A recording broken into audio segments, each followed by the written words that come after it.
Hello everyone, this is Fanfic Audiobook. Here you find original fan made audio stories. In DXD, Reincarnated as a Incubus. Part 4. She could distinctly feel the small, cold, metal cross with its familiar outline resting solidly in her palm, covered by Shirakami Kaide's warm hand. It wasn't just a physical sensation. It was as if a layer of gentle light had temporarily shielded her from the repulsion caused by her devil status, allowing her to touch this symbol of faith once more. This is mine. Asia's voice trembled violently. She tried, ever so slightly and tentatively, to close her fingers. Her fingertips registered the familiar, slightly angular sensation of the cross's edge. It was real. Tears could no longer be held back, rolling down her fair cheeks like strings of pearls. But this time, she didn't sob. She just cried silently, her mouth slightly open. Her tears were no longer filled with pain and confusion, but with an immense sense of relief and emotion that threatened to overwhelm her. Shirakami Kaide didn't speak. He gently released her hand and instead wrapped his arms around her slightly trembling, frail body, pulling her into a soft embrace while patting her back with one hand. Asia buried her face in his shoulder, her tears quickly soaking his thin pajamas. She cried for a long time, as if weeping out all the grievances, fears, and self-doubt she had accumulated over the past few days. After an unknown amount of time, her sobs gradually subsided, leaving only occasional sniffles. She slowly pulled back from Shirakami Kaide's embrace, raising her red, tear-streaked eyes. She broke into an incredibly bright and pure smile, like the clear sky after the rain.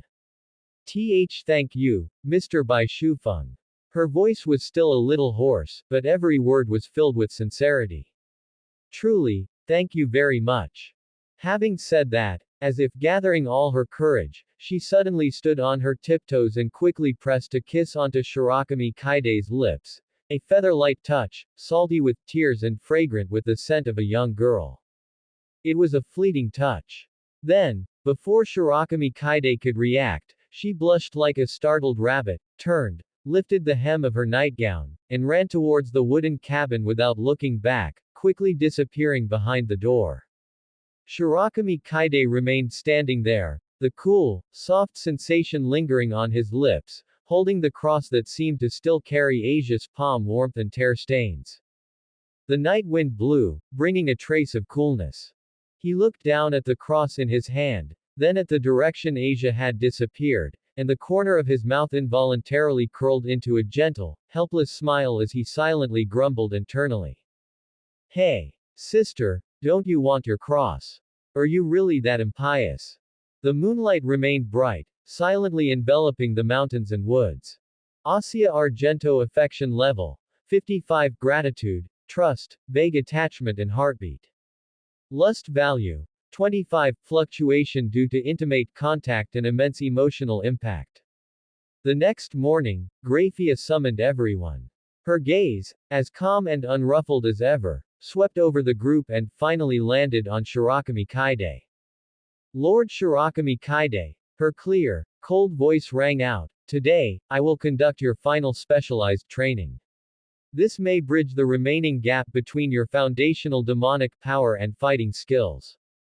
Specialized training. Final. Everyone exchanged glances. Based on their profound experience with Graphia's training style over the past few days, their looks towards Shirakami Kaide unanimously carried a hint of sympathy and blessing.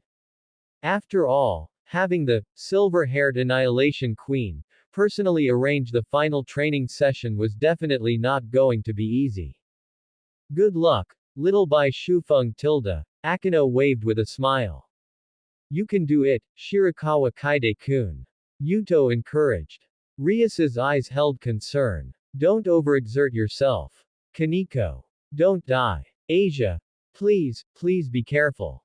Shirakami Kaide swallowed, stepping into the teleportation circle activated by Graphia with the resolve of a hero heading to his doom. The light flared up, then quickly extinguished. The expected harsh training ground did not appear. What greeted his eyes was a spacious, tidy room, minimalist to the point of being stark. The lighting was soft, and the air was filled with a subtle, cool fragrance reminiscent of cedar. There were very few furnishings in the room. The most conspicuous was the large, wide bed in the center that looked extremely comfortable. This is. Shirakami Kaide froze, turning his head in confusion. Then, his movements and thoughts froze simultaneously. Behind him, Graphia Lucifuge, the silver-haired Annihilation Queen, known for her calmness, power, and meticulousness, was raising her hand to unbutton the first button at the back of her maid uniform's neck. Her movements were steady, without the slightest hesitation, but the bottomless calm in her sapphire blue eyes was more startling than any intense emotion. Miss Graphia. Shirakami Kaide instinctively took half a step back, his mind struggling to process the situation. Training, here. Yes. Graphia's voice remained steady, as if stating something no different from filing documents. As her fingers moved, her signature black and white maid dress slipped down her slender yet perfectly proportioned body, revealing the sight hidden beneath. What she wore underneath was not ordinary underwear, but a set of black lace lingerie, simple in design yet combining romances and asceticism to the extreme. It barely contained the beautifully shaped fullness and perky curves, leaving her astonishingly slender waist and long, straight legs completely exposed. Especially striking were the pure white, thigh-high stockings covering her legs. The delicate lace trim at the top of the stockings contrasted sharply with the snowy skin of her upper thighs. The garters connected to the edge of the lingerie, strangely merging absolute temptation with meticulous order. I consulted the forbidden fragments regarding the ancient succubus bloodline, which are stored in the Grimoire family collection. Graphia said, using her characteristic analytical tone, while continuing to remove the last of her clothes. I also confirmed some details with Lady Rias and Himahima Akino. Through deep, targeted energy interaction and life linkage, especially when the subject possesses a special bloodline or powerful strength, it can significantly stimulate the potential of a succubus bloodline holder in a short period, leading to explosive growth in demonic power capacity and physical adaptability. Shirakami Kaide's mind went buzz. He understood. This so-called final training, this room, this bed. Graphia's intended method was clear beyond doubt. But why her? Why now? Given Graphia's status, strength, and almost absolutely rational personality, it was impossible for her to take this step out of momentary impulse or simple helpfulness.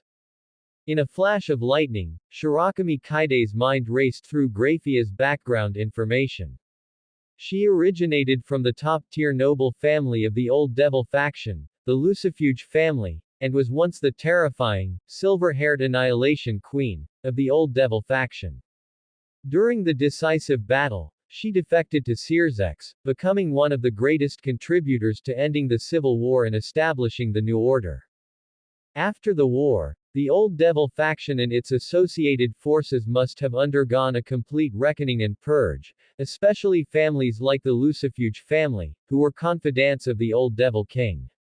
As for Graphia herself, a complex existence who personally buried the old era, bearing the sins of the past and the future of her family, she chose to serve her new master with absolute loyalty, almost abandoning personal desires. But, would such an ancient, proud, and powerful bloodline truly be willing to end here or be completely integrated into the new system? A clear, heart-pounding, yet incredibly heavy possibility surfaced in Shirakami Kaide's mind. Borrowing seed. Graphia's greatest purpose might not have been simply training them to fight Riser. What she valued was the incredibly ancient and pure succubus bloodline that had awakened within him, as well as his astonishing potential as the host of the boosted gear. What she wanted was an offspring that combined the ancient succubus bloodline with the top-tier pure blood of her own Lucifuge family. A descendant who might possess infinite potential, capable of continuing or even optimizing the two ancient bloodlines in some form. She was preserving the purest and most powerful spark for a family that might be destined to wither away. And the method she chose was so direct, so, regardless of the cost. Shirakami Kaide looked at Graphia, who was stripped down to her last piece of intimate clothing, yet stood ramrod straight, her eyes calm and unwavering as if executing a top-level mission. His voice was a little hoarse. Your purpose isn't just for training, is it? Is it for the bloodline? Graphia's movement finally paused. She looked deeply at Shirakami Kaide, and an extremely complex emotion seemed to flicker past, ultimately settling into a profound frankness. You are very perceptive. She admitted it, her tone still flat, but with an added, indescribable weight. The Lucifuge family needs a future. Your bloodline is worth the attempt. This does not conflict with my objective of training you. Lord Searsex has tacitly approved this matter. Just as expected. An extremely complex emotion immediately surged up in Shirakami Kaide's heart. Was he happy? Of course. The woman before him was publicly recognized as one of the strongest female devils in the underworld, the silver-haired Annihilation Queen. She was a top-tier existence in terms of status, strength, appearance, and figure. For her to proactively make such a request was simply a gift from the heavens. Was he troubled? Also. He quickly glanced at the system. Graphia Lucifuge. Affection level 10, purely a consideration of transaction and cooperation, based on bloodline value. Lust value 5, almost no fluctuation, viewed as a necessary step to achieve the goal. Only 10 points of affection level. It was purely business, or rather, a mission. He currently had no ability to form a contract with Graphia, he could only view this as a one-time transaction. If only that novice contract voucher from back then was still around. Shirakami Kaide deeply missed that mandatory, side-effect-free contract voucher right now. The last piece gently dropped to the floor. Graphia was completely revealed before him. Her silver hair cascaded like a waterfall, her skin was whiter than snow, gleaming with a jade-like luster under the room's soft light. The extreme contrast formed by the black lace underwear and the pure white garter stockings, coupled with her delicate, perfect, yet emotionless face and those calm, scrutinizing sapphire eyes, created an intensely strong, suffocating sense of temptation and oppression. She just stood there, looking at him. Shirakami Kaide looked back at her. Only the faint sound of their breathing remained in the room. The atmosphere was deadly silent, yet it felt as if something scorching was surging beneath the icy exterior. Finally, Shirakami Kaide's male instinct, coupled with a deep-seated urge not to be treated merely as a tool, drove him to move. Forget about this and that, forget the beginning, forget the middle, forget the end, just charge straight in. He walked toward Graphia step by step, until he could clearly smell the cool fragrance on her and feel the slightly cool temperature radiating from her skin. He reached out, wanting to pull her into his embrace just as he did with Rias or Akino, but his hand paused in the air. Facing this queen, he found he couldn't be as casual as usual. He took a deep breath, looking into Graphia's eyes that seemed capable of seeing through everything. And asked a question that might have been superfluous, but was very important to him. Can I take the lead? Graphia's eyelashes trembled almost imperceptibly. Even for a being as cold and rational as she was, when asked such a direct question in this situation, a faint blush involuntarily crept across her pale cheeks. She realized that she had indeed brought him here under the guise of training and made this request. She slightly averted her gaze, bit her lower lip, and a few seconds later, nodded almost imperceptibly. Having received her consent, Shirakami Kaide no longer hesitated.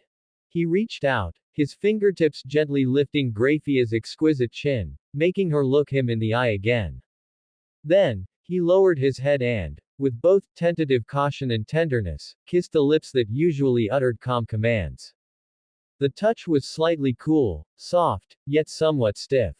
Shirakami Kaide did not rush. He patiently traced the shape of her lips with the tip of his tongue, gently parting her pearly teeth, guiding and soothing her.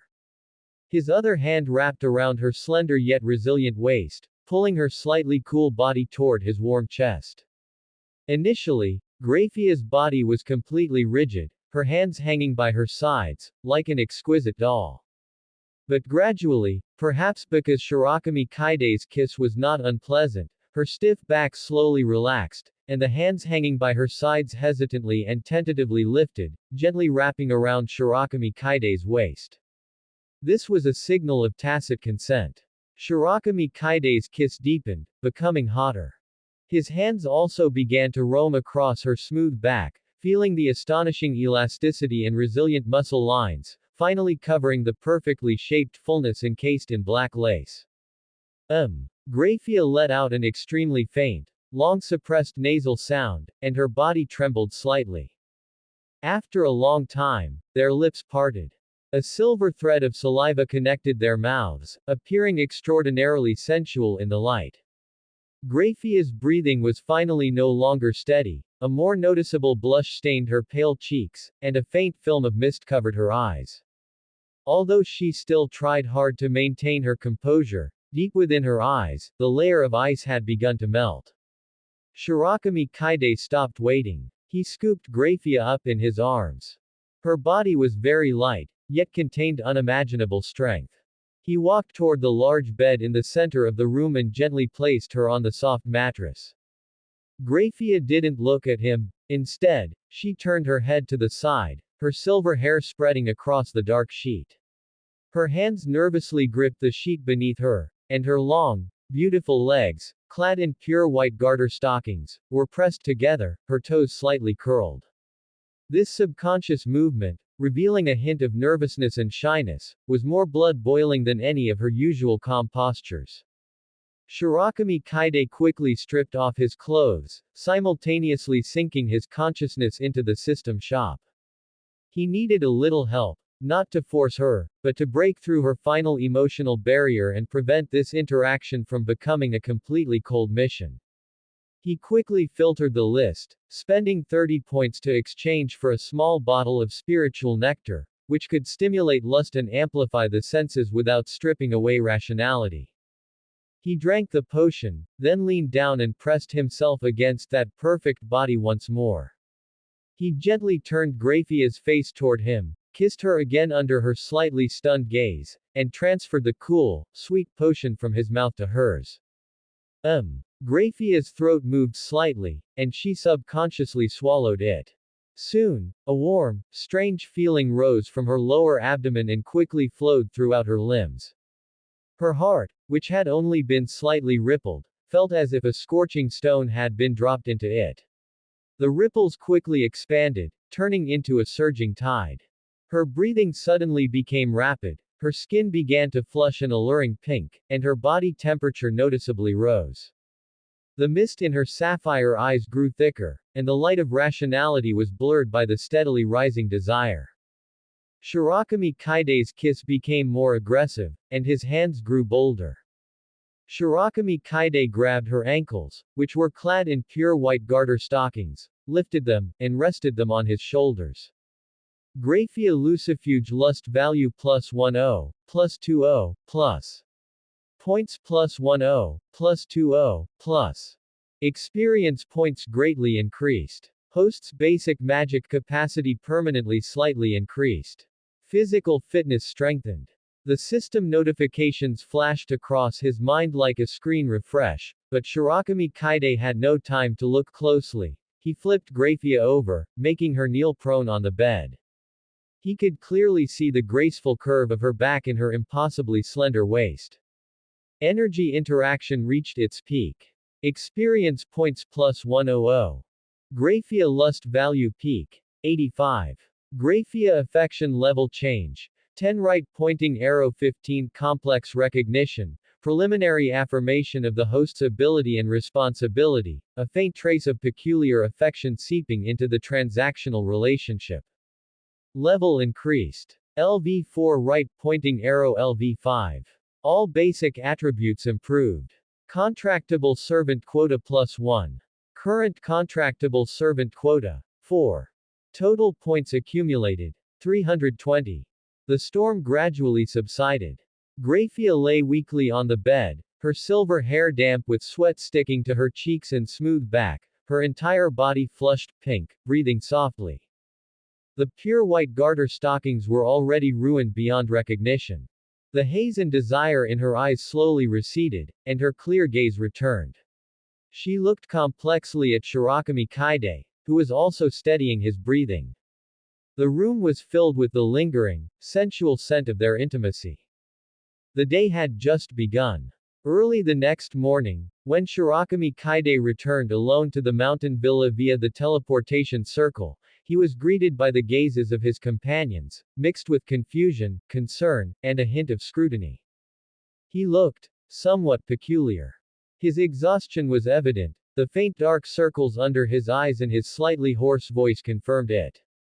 But at the same time, his aura was more composed than before he left yesterday, and the magic power subtly fluctuating around him seemed thicker and stronger. An indescribable change seemed to have occurred in him. Shirakami Kaide. You're back. Rias was the first to greet him, scanning him up and down with slightly furrowed brows. Where is Graphia? Didn't she come back with you?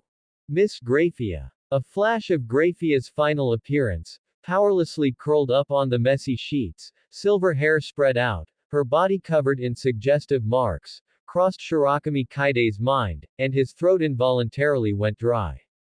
He quickly composed himself and fabricated instructions without changing his expression. She said the training ends here, and the last day is for us to conduct tactical discussions and adjust our condition. She has some follow-up matters to attend to. The explanation sounded reasonable. Graphia's style was inherently efficient and direct, leaving once the scheduled training was complete fit her usual demeanor. I see. Rias nodded. Although she thought it was a bit sudden, she didn't probe further. The others mostly breathed a sigh of relief. It was always good not to have to face the cold gaze and strict demands of the silver-haired Annihilation Queen on the final day. Well then, time is pressing. Rias immediately switched into her president mode, her expression turning serious. Everyone, gather in the largest room for the final tactical meeting. In the center of the room, Rias used magic power to construct a clear three-dimensional magic projection, upon which the images and data of Riser Phoenix and his servant team began to appear one by one.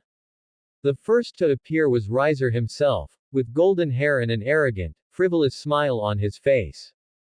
Next, his servants appeared one by one. Riser Phoenix, the third son of the Phoenix family, the king.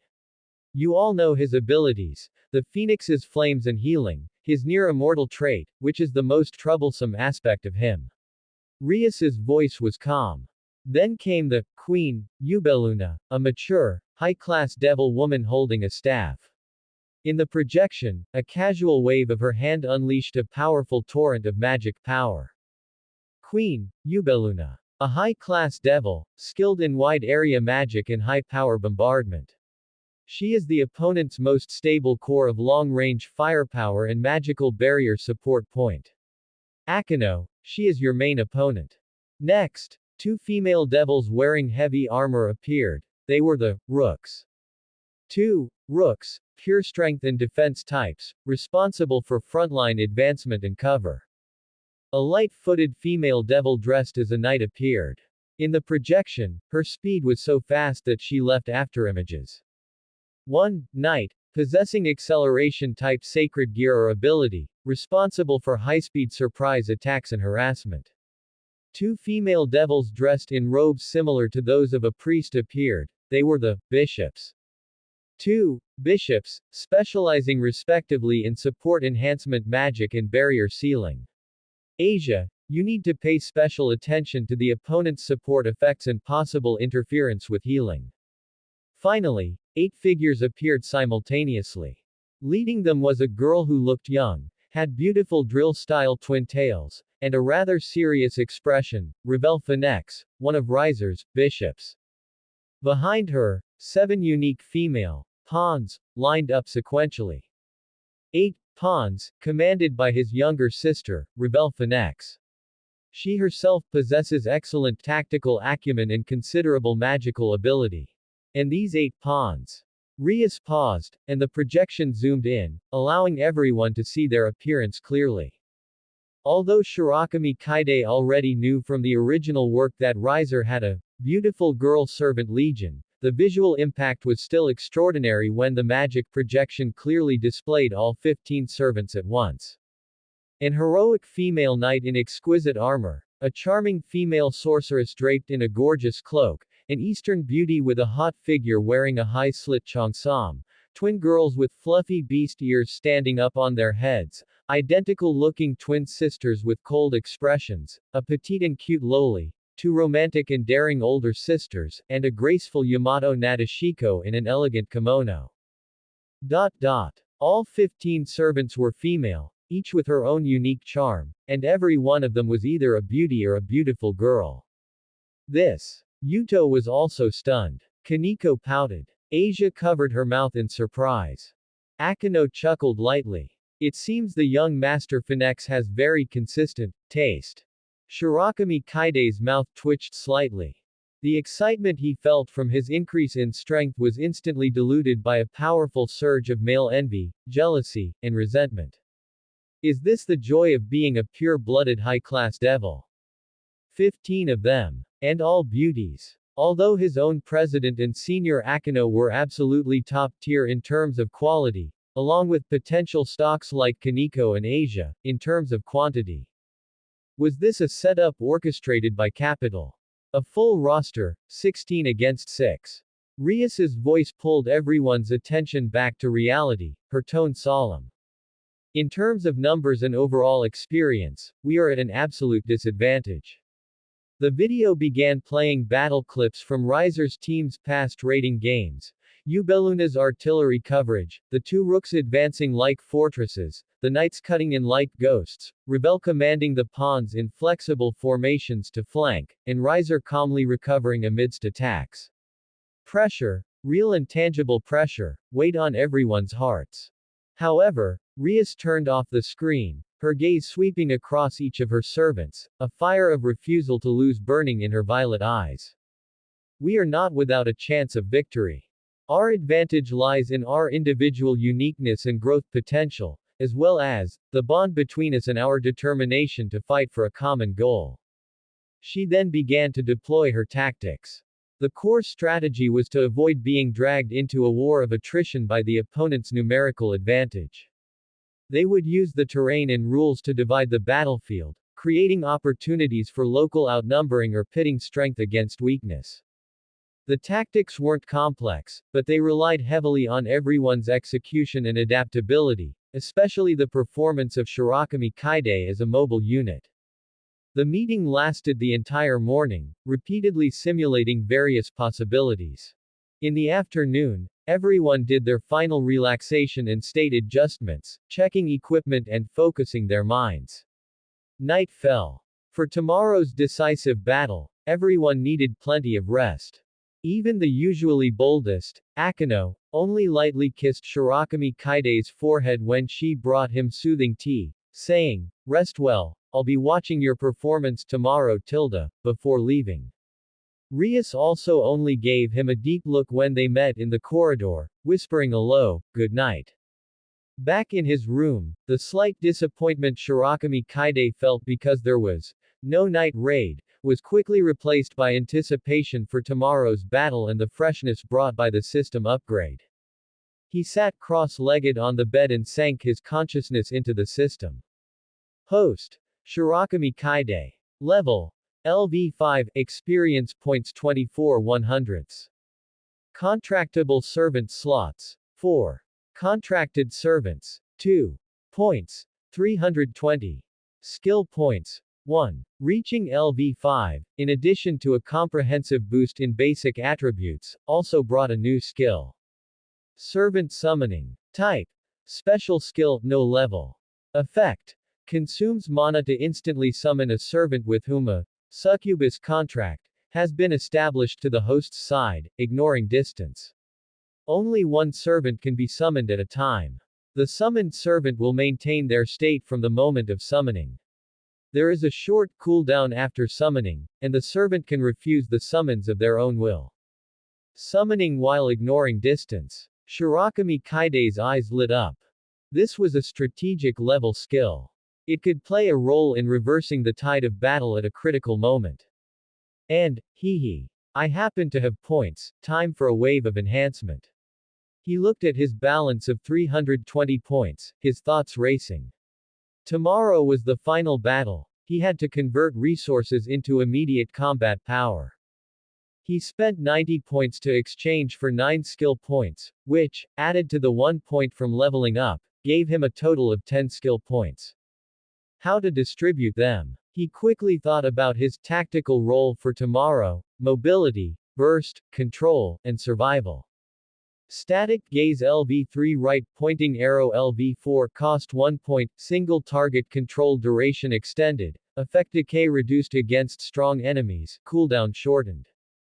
Area stasis LV2 right pointing arrow LV5 cost 3 points, area time stop duration extended, overall control effectiveness against multiple enemies within range increased. Clairvoyance LV8 right pointing arrow LV9 cost 1 point, material penetration and resolution further increased. Time flow prediction effect enhanced. Space jump LV5 right pointing arrow LV6 cost 1 point, maximum teleportation distance increased, precision and cooldown further optimized, spatial perception clearer. Mirror reflection LV5 right pointing arrow LV6 cost 1 point, replication completion and power further increased, analysis and adaptive memory capabilities enhanced. Crimson draw LV5 right pointing arrow LV8 cost 3 points, passive absorption efficiency and reservoir capacity further increased, active absorption effect strengthened. Although the reservoir was currently full, increasing the capacity meant more sustained combat potential. The next day, at dusk, there was 1 hour left before the raiding game officially began. Inside the Occult Research Club room, the atmosphere was solemn. Rias stood in the center, before a complex magic circle that had already been activated and was slowly rotating. This was the passage connecting to the specialized alternate dimension battlefield for the raiding game. Let's confirm the rules and tactics one last time. Rias's voice was clear and calm, her eyes scanning every servant. The battlefield is a replica of Kuo Academy. Our base is the old school building's Occult Research Club, and the enemies is the new school building's Student Council office. The rules are like chess: defeat the opponent's servant pieces or force the king to surrender or lose combat capability to win. The time limit is before dawn. She paused and emphasized, Riser possesses the Phoenix family's famous Tears of the Phoenix, and can carry up to 2 doses, which can instantly heal any injury.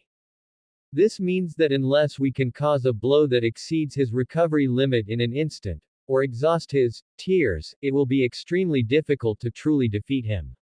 Therefore, our primary goal is to reduce his servants as much and as quickly as possible, destroy his tactical system, and finally concentrate our forces to deal with him personally. Everyone listened with bated breath. The initial battle plan remains unchanged. Rias's finger traced over the magic circle, revealing a simplified map of the battlefield. The gymnasium. This is the hub connecting the old and new school building areas, and its internal structure is relatively enclosed. Shirakami Kaide, Kaneko. Here. The two responded. Your task is to infiltrate the gymnasium, make some noise, and lure at least 3 enemy units inside. I will monitor the overall situation through the communicator and give instructions. Akano. Yes, Bushu. Akano nodded elegantly. You will take your position at the predetermined high point outside the gymnasium in advance. When Shirakami Kaide and Kaneko confirm that the enemy units have entered the central area of the gymnasium, I will give you the signal. At that time, ignore the internal situation and use your strongest single-point penetrating lightning strike after special training to completely destroy the gymnasium and eliminate the enemies inside in one fell swoop. Understood. A flash of lightning flickered in Akano's eyes. Yuto, your task is to patrol the area between the gymnasium and the new school building to intercept any high-speed enemy units that might go to support, especially that night. Understood. Yuto's hand rested on the hilt of the sword at his waist. Asia, You stay near the old school building base and set up simple warning and healing nodes based on the building. Your safety is paramount. Do not directly participate in frontline combat unless necessary, but you must be ready to provide remote healing support at any time. Yes, I will do my best. Asia clenched her small fists, and the sprite dragon blue star on her shoulder also let out a low cry. Then, Rias took a deep breath, her gaze becoming sharp as a knife. Move out. She was the first to step into the magic circle, her figure disappearing. Everyone followed closely behind. Shirakami Kaide only felt a blur before his eyes and a slight spatial pulling sensation on his body, and then his feet landed on solid ground. Looking around, the scene was both familiar and strange. This was indeed Kuo Academy, but it was shrouded in an eerie silence. The sky was a bizarre dark purple, devoid of stars, with only a pale, frozen full moon providing dim illumination. The magic concentration in the air was far higher than normal, and his perception seemed restricted by some kind of rule, preventing him from expanding it freely as he usually did. Old school building, confirmed, Rias's voice came through the communicator, guiding them steadily. Everyone, in position. The game has begun. The replica academy under the night sky was fraught with danger. Shirakami Kaide and Kaneko moved like two shadows, darting quickly through the darkness between buildings. Thanks to Graphia's special training and skill enhancements, Shirakami Kaide's space jump had become much more intuitive to use. Short-distance teleportation allowed him to perfectly keep up with Kaneko's ghost-like speed with minimal noise. Turn right in 20 meters, avoid the magic detection points. Rias's commands through the communicator were concise and clear. She seemed to have a way of obtaining macro-level information about the battlefield. Soon, the familiar silhouette of the gymnasium appeared ahead. There were no lights inside, and the pitch-black entrance looked like the maw of a giant beast. Kaneko, according to the plan, I'll enter through the front door to cause a disturbance. You sneak in through the side vent. Wait for my signal. We'll take out any potential sentries first before drawing out the big fish, Shirakami Kaide whispered. Kaneko nodded, her petite figure flickering before vanishing into the shadows on the side of the gymnasium. Shirakami Kaide took a deep breath and walked boldly toward the main entrance of the gymnasium, even intentionally making his footsteps heavier. A red glow flickered on his left arm as the boosted gear instantly manifested. He threw a punch toward the closed metal doors. Boost. Bang. The loud crash echoed through the silent academy. A dent was smashed into the door, accompanied by the ear-piercing sound of twisting metal. Almost the instant the sound spread, several suppressed exclamations and hurried footsteps came from inside the gymnasium. They're here. Shirakami Kaide dodged inside the dim interior. By the faint moonlight filtering through the windows, he could see several figures closing in from the stands and equipment area. 3 women, dressed differently, but all wearing pawn piece emblems on their chests. One was tall and held a rapier, one was muscular with fists wrapped in aura, and another hid slightly behind them, her hands glowing with a shimmer of magic. Only pawns. Just as this thought crossed Shirakami Kaide's mind, a heavy sense of pressure suddenly descended from above. Boom! A massive dark shadow fell from the sky, slamming heavily onto the concrete floor in front of him, sending debris flying. It was an exceptionally tall and burly woman clad in full heavy armor that glinted coldly in the moonlight. On her chest was the rook emblem. Oh! A little mouse and a kitten. The armored rook's voice was muffled. Her gaze swept over Shirakami Kaide and then glanced at Kaneko, who had appeared silently on a side beam at some point. Lady Revel predicted you might set an ambush here, the pawn with the rapier sneered. Sending R. Clover, Squad and Captain Sherlin was indeed the right call. Stop talking. Finish this quickly so we can report back. The armored rook named Sherlin cracked her knuckles, her metal gauntlets making a clicking sound. I'll take the black-haired brat. You 3, deal with that kitten. Upon the command, the 3 pawns immediately rushed toward Kaneko's position with swift, coordinated movements. Meanwhile, Sherlin charged at Shirakami Kaide like a heavy tank, her footsteps making the ground tremble. One-on-one. Just what I wanted. Shirakami Kaide's eyes narrowed. He didn't take the hit head-on. Instead, he pushed off the ground and activated space jump. His figure vanished instantly and reappeared 5 meters to Sherlin's left. Cheap tricks. Sherlin reacted quickly. Her massive body twisted with incredible agility as her right fist, covered in heavy armor, swept toward him with a whistling wind. Shirakami Kaide teleported away again. The locker where he had been standing was torn apart by the force of the punch's wind. What insane power! Shirakami Kaide thought to himself.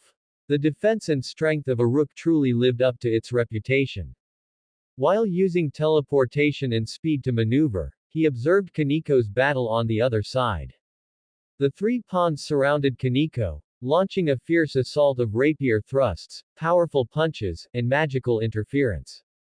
But Kaniko moved through the siege like a butterfly through flowers. Her petite frame gave her a great advantage, allowing her to dodge attacks at the last possible second. Then, her fists, imbued with terrifying monstrous strength, would slam into her opponents, weapons or defenses, sending them staggering back. The silver-haired girl's face remained expressionless, but her eyes were focused. She was clearly handling it with ease. It looks like Senior Kaniko is fine. I need to speed things up. Shirakami Kaide dodged another heavy stomp from Sherlin, his mind racing. He couldn't drag this out. The enemy might have reinforcements. Boost. Boost. Boost. 3 consecutive increases. Violent power surged into his left arm, and the gem on the gauntlet glowed with an intense red light. He stopped merely dodging. Catching a brief moment of stiffness after one of Sherlin's punches, he lunged forward, slamming his boosted left fist into her breastplate. Foolish. Sherlin didn't dodge. She even puffed out her chest slightly, seemingly intending to take the punch head-on. Mirror reflection. Shirakami Kaide quietly activated the skill the moment before his fist made contact. It wasn't to mimic, but to use its analytical properties to sense the energy flow and weak points of her armor. Boom! The fist collided with the armor, producing a loud, bell-like clang. Sherlin's body shook, and she actually took half a step back. A shallow dent and fine cracks appeared where the breastplate had been struck. What? Surprise showed in Sherlin's eyes behind her mask. She hadn't expected his power to shake her, let alone damage her armor. Shirakami Kaide didn't hesitate and followed up with static gaze. Sherlin's forward momentum suddenly froze. He flickered again, appearing behind her to the side, his fingers, covered by the crimson gauntlet, digging into the gaps in her waist armor. This was the relatively weak connection point he had just sensed through his analysis. Get up. Channeling his boosted strength into his arms, Shirakami Kaide let out a roar and actually swung Sherlin, who was several times larger and heavier than him, into the air, throwing her violently toward the 3 pawns fighting Kaniko nearby. Captain. The 3 pawns looked in shock at the heavy armored projectile, flying through the air and scrambled to dodge. Bang! Boom! Sherlin's heavy body crashed into the ground and rolled, knocking over a row of seats as dust filled the air. Kaniko seized this perfect moment of chaos. With a sharp cry, her petite body exploded with terrifying speed, instantly closing in on the pawn, preparing a spell and delivering a clean hand chop to the side of her neck. The pawn groaned and slumped to the ground, her body glowing with the white light of elimination. Immediately after, Kaniko spun and kicked the muscular pawn, sending her flying into a basketball hoop. Almost simultaneously, she ducked under a rapier thrust, grabbed the opponent's sword wrist, and executed a perfect shoulder throw, slamming her hard onto the floor. In just a few seconds, all 3 pawns had lost their ability to fight and vanished into white light. Good job, Senior Kaniko. Shirakami Kaide praised, his gaze locking back onto Sherlin, who was shakily standing up from the debris. Sherlin's armor was damaged in several places, and her breathing was ragged, but her fighting spirit remained high. Curse you. I underestimated you. Just then, Rias's calm voice came through the communicator. All targets have entered the designated area. Shirakami Kaide, Kaneko, evacuate the gymnasium within 5 seconds. Akano, get ready. Withdraw. Shirakami Kaide shouted to Kaneko. Without hesitation, the two of them dashed toward different exits. Sherlyn was stunned for a moment, then felt a terrifying magical power that made her scalp tingle rapidly gathering above the gymnasium. She looked up in horror. Beyond the dome of the gymnasium, in the night sky, Akano floated there, hands held high above her head. A massive purple lightning glow was being frantically compressed and condensed between her palms, forming a sphere of lightning so brilliant it was impossible to look at directly. Inside that sphere, destructive energy hissed, and even the surrounding space seemed to be warping. Thunder Emperor's Summon. Azure Thunder Fall. Akano's cold voice pierced through the building. As she pressed her hands down, the highly compressed sphere of lightning transformed into a thick pillar of lightning several meters in diameter. Like a spear of judgment cast down by a god, it instantly pierced the dome of the gymnasium and crashed down toward the center of the venue, where Sherlyn was located. No. Sherlyn only had time to let out a desperate roar before being completely swallowed by the endless lightning. Rumble. The deafening sound of the explosion swept through the entire academy instance. The dazzling lightning reflected half the sky in purple. The sturdy gymnasium building collapsed and shattered like paper under the destructive lightning strike, turning into a giant ruinous crater emitting blue smoke and electrical sparks. The first battle was a success. Rias Grimoire household team defeated 1 rook and 3 pawns. The ruins of the gymnasium were still emitting wisps of blue smoke and electrical sparks, announcing the Grimoire side's victory in the opening battle. However, the battlefield changed in an instant, and clashes in other areas had already begun. Sports field area. Kiba Yuto's blade had just cut through the defense of a third enemy, pawn, sending her out of the field. He panted slightly, adjusting his breathing. These 3 pawns were not weak, and their cooperation was commendable, but they were still insufficient before Yuto's increasingly refined swordsmanship and unpredictable demon swords. Just as he was preparing to report to Rias and head to the designated meeting point, a sharp, needle-like aura suddenly locked onto him. Impressive swordsmanship. It seems Rias Grimoire's knight is not just a hollow title. The voice came from above and to the side.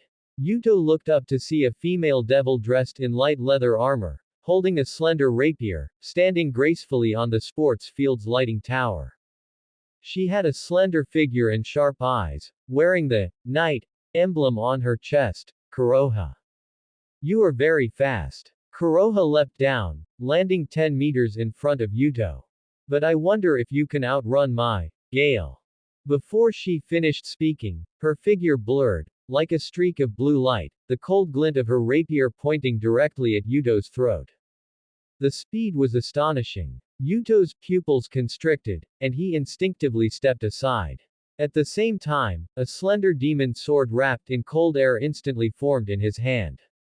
Sword birth. Glacier. Clang. The rapier and glacier collided, sparks and ice chips flying everywhere. Kuroha's strike failed, and she immediately used the force to spin, her rapier attacking from another tricky angle. Yuto swung glacier to parry, the cold air emitted by the blade attempting to slow down the opponent's speed. The two fought with rapid strikes, sword shadows blurring, and the sound of clashing metal was continuous. Kuroha's speed indeed held the advantage, but Yuto's swordsmanship was more solid, and the properties of his demon swords were endless. Blaze Glacier. Yuto suddenly changed his move after a parry. Glacier's form instantly transformed, half burning with scorching flames and half condensed with bone-chilling ice. The slash of interwoven fire and ice forced Kuroha to retreat. Oh, you can even change attributes. Interest grew in Kuroha's eyes as she stabilized herself. She suddenly said, interesting. It reminds me of a guy the first met in the border regions about 2 years ago. He was also a swordsman, but his sword carried a nauseating, holy aura. Do you know someone like that? A holy sword wielder. Yuto's movements paused almost imperceptibly, his eyes suddenly becoming cold and sharp, and the aura around him became dangerous. You've met a holy sword wielder. Where? Who was it? Kuroha keenly captured his change, a playful smile curling on her lips. It seems you know something. However, this is battle time, so let's end the small talk here. She launched another fierce attack, her speed even faster than before. But Yuto's mind was slightly disturbed by the words, holy sword, and a flaw appeared in his sword moves. Now, Kuroha seized the opportunity, her rapier like a poisonous snake's tongue, piercing straight for Yuto's left shoulder. However, a cold light flashed in Yuto's eyes, that flaw was intentionally shown. Sword birth. Gale breaker. A heavy greatsword with strange undulating textures instantly replaced the previous demon sword. He swung it with one hand, slamming it heavily against Kuroha's rapier. A peculiar shockwave spread from Gale breaker. Kuroha felt the speed she was famous for sink as if into thick mire, her movements suddenly lagging. What? She turned pale with shock. Answer me. Yuto roared, changing Gale breaker's move into a slap, slamming it hard against Kuroha's parrying arm. Ah! Kuroha was sent flying by the massive force, crashing through a section of the wall, a bone-cracking pain coming from her arm. She struggled to get up, looking at the approaching Yuto with his cold eyes, and a hint of fear finally rose in her heart. This knight's strength far exceeded her estimation. At that moment, a warm and powerful sense of strength surged into Yuto's body without warning, and a voice rang in his mind. Yuto. Catch. This is a gift. It was Shirakami Kaide's voice. Immediately after, the gale breaker in Yuto's hand suddenly erupted with an unprecedentedly brilliant light. The blade expanded, and the magic power and destructive force it contained increased geometrically.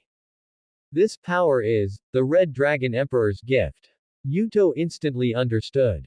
Take this. Sword birth sky sever. He gripped the radiant greatsword with both hands and swung his strongest strike yet toward the despairing Kuroha. The brilliant sword light swallowed everything. Riser Finek's servant, Knight, Kuroha, eliminated. Near the connecting corridor of the old school building, Shirakami Kaide had just separated from Kaneko. After receiving Rias's instructions to give the Red Dragon Emperor's gift to Yuto, he was about to head to the next support point when three figures blocked his path. Leading them was a woman over 2 meters tall with bulging muscles, carrying a giant war hammer. Her armor style was similar to Sherlin's but appeared heavier. She was the other, Rook, Isabella. Beside her were 2 little girls who looked only 12 or 13 years old, with identical green twin tails, each dragging a menacing, buzzing chainsaw. The twin pawns, Nelu and Eel. Oh. Another one. Isabella's voice was coarse as she sized up Shirakami Kaide. You're the pawn with the sacred gear. You don't look like much. Sister, is this a small fry? The little girl on the left, Nelu, tilted her head, speaking in an innocent yet malicious tone. Definitely a small fry. Small fry. Small fry tilde. The one on the right, Eel, immediately chimed in, even making a face. Shirakami Kaide looked at these 2 brats carrying chainsaws and calling others small fry. Instead of being angry, he felt a bit. A playful smile appeared on his face as he spoke in an exaggerated tone. Oh my, where did these 2 unweaned, bratty girls come from? So small, yet such big mouths. Your weapons are quite unique too, are they for cutting down trees? Be bratty girls. Who are you calling unweaned? You trash. Eel and Nelu are going to chop you up. As expected, the twins instantly bristled like cats whose tails had been stepped on. Their small faces flushed red with anger as they raised their buzzing chainsaws and prepared to charge. Wait. Isabella stopped them, looking at Shirakami Kaide warily. He's deliberately trying to provoke you, don't fall for it. Let's go together and end this quickly. TCH, I've been seen through. Shirakami Kaide shrugged, but seeing those 2 little lawless charging at him while angrily shouting, trash. Die, you trash. He felt a strange sense of satisfaction deep down. So being insulted by bratty girls is actually quite exhilarating. Little by Shufeng Tilda. Akino's voice, filled with amusement and lowered in tone, suddenly came through the communicator. So you have this kind of hobby. You like being called trash by little girls. It seems I've discovered something quite incredible. Tilda, next time, would you like to try being whipped by me? PFF'd. Shirakami Kaide almost choked on his own saliva, his face turning red. I forgot Senior Akino could hear the comms. And she really does seem to have sadistic tendencies. In that moment of distraction, Isabella's giant hammer came crashing down with the whistling sound of wind. The twins' chainsaws also swung in from the left and right in a cross-cut. Holy crap! Shirakami Kaide instantly regained his focus, activating space jump to narrowly avoid the combined attack. You dare to get distracted in battle. You really are trash. Nelu's chainsaw grazed the edge of his clothes as it passed. Finish him. Eel's chainsaw followed immediately after. Is your vocabulary really that limited? Shirakami Kaide complained while teleporting again to pull back and create distance. He realized that the combination of the rook and the twins was quite troublesome. The rook handled offense and defense, while the twins were fast and had tricky attacks. I can't drag this out. His gaze sharpened, and the gauntlet on his left arm flashed with red light. Boost. Boost. Boost. Boost. 4 multiplications. Power surged through him. Area stasis. He activated the skill toward the twins who were charging in front. The flow of time within a 5-meter radius slowed down abruptly.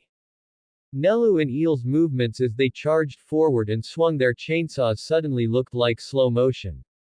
Now, Shirakami Kaide's figure performed 2 short-range space jumps in succession, instantly appearing behind the frozen Nelu and Eel. His hands, covered in crimson dragon flame, formed blade-like shapes with his fingers and struck their necks with precision.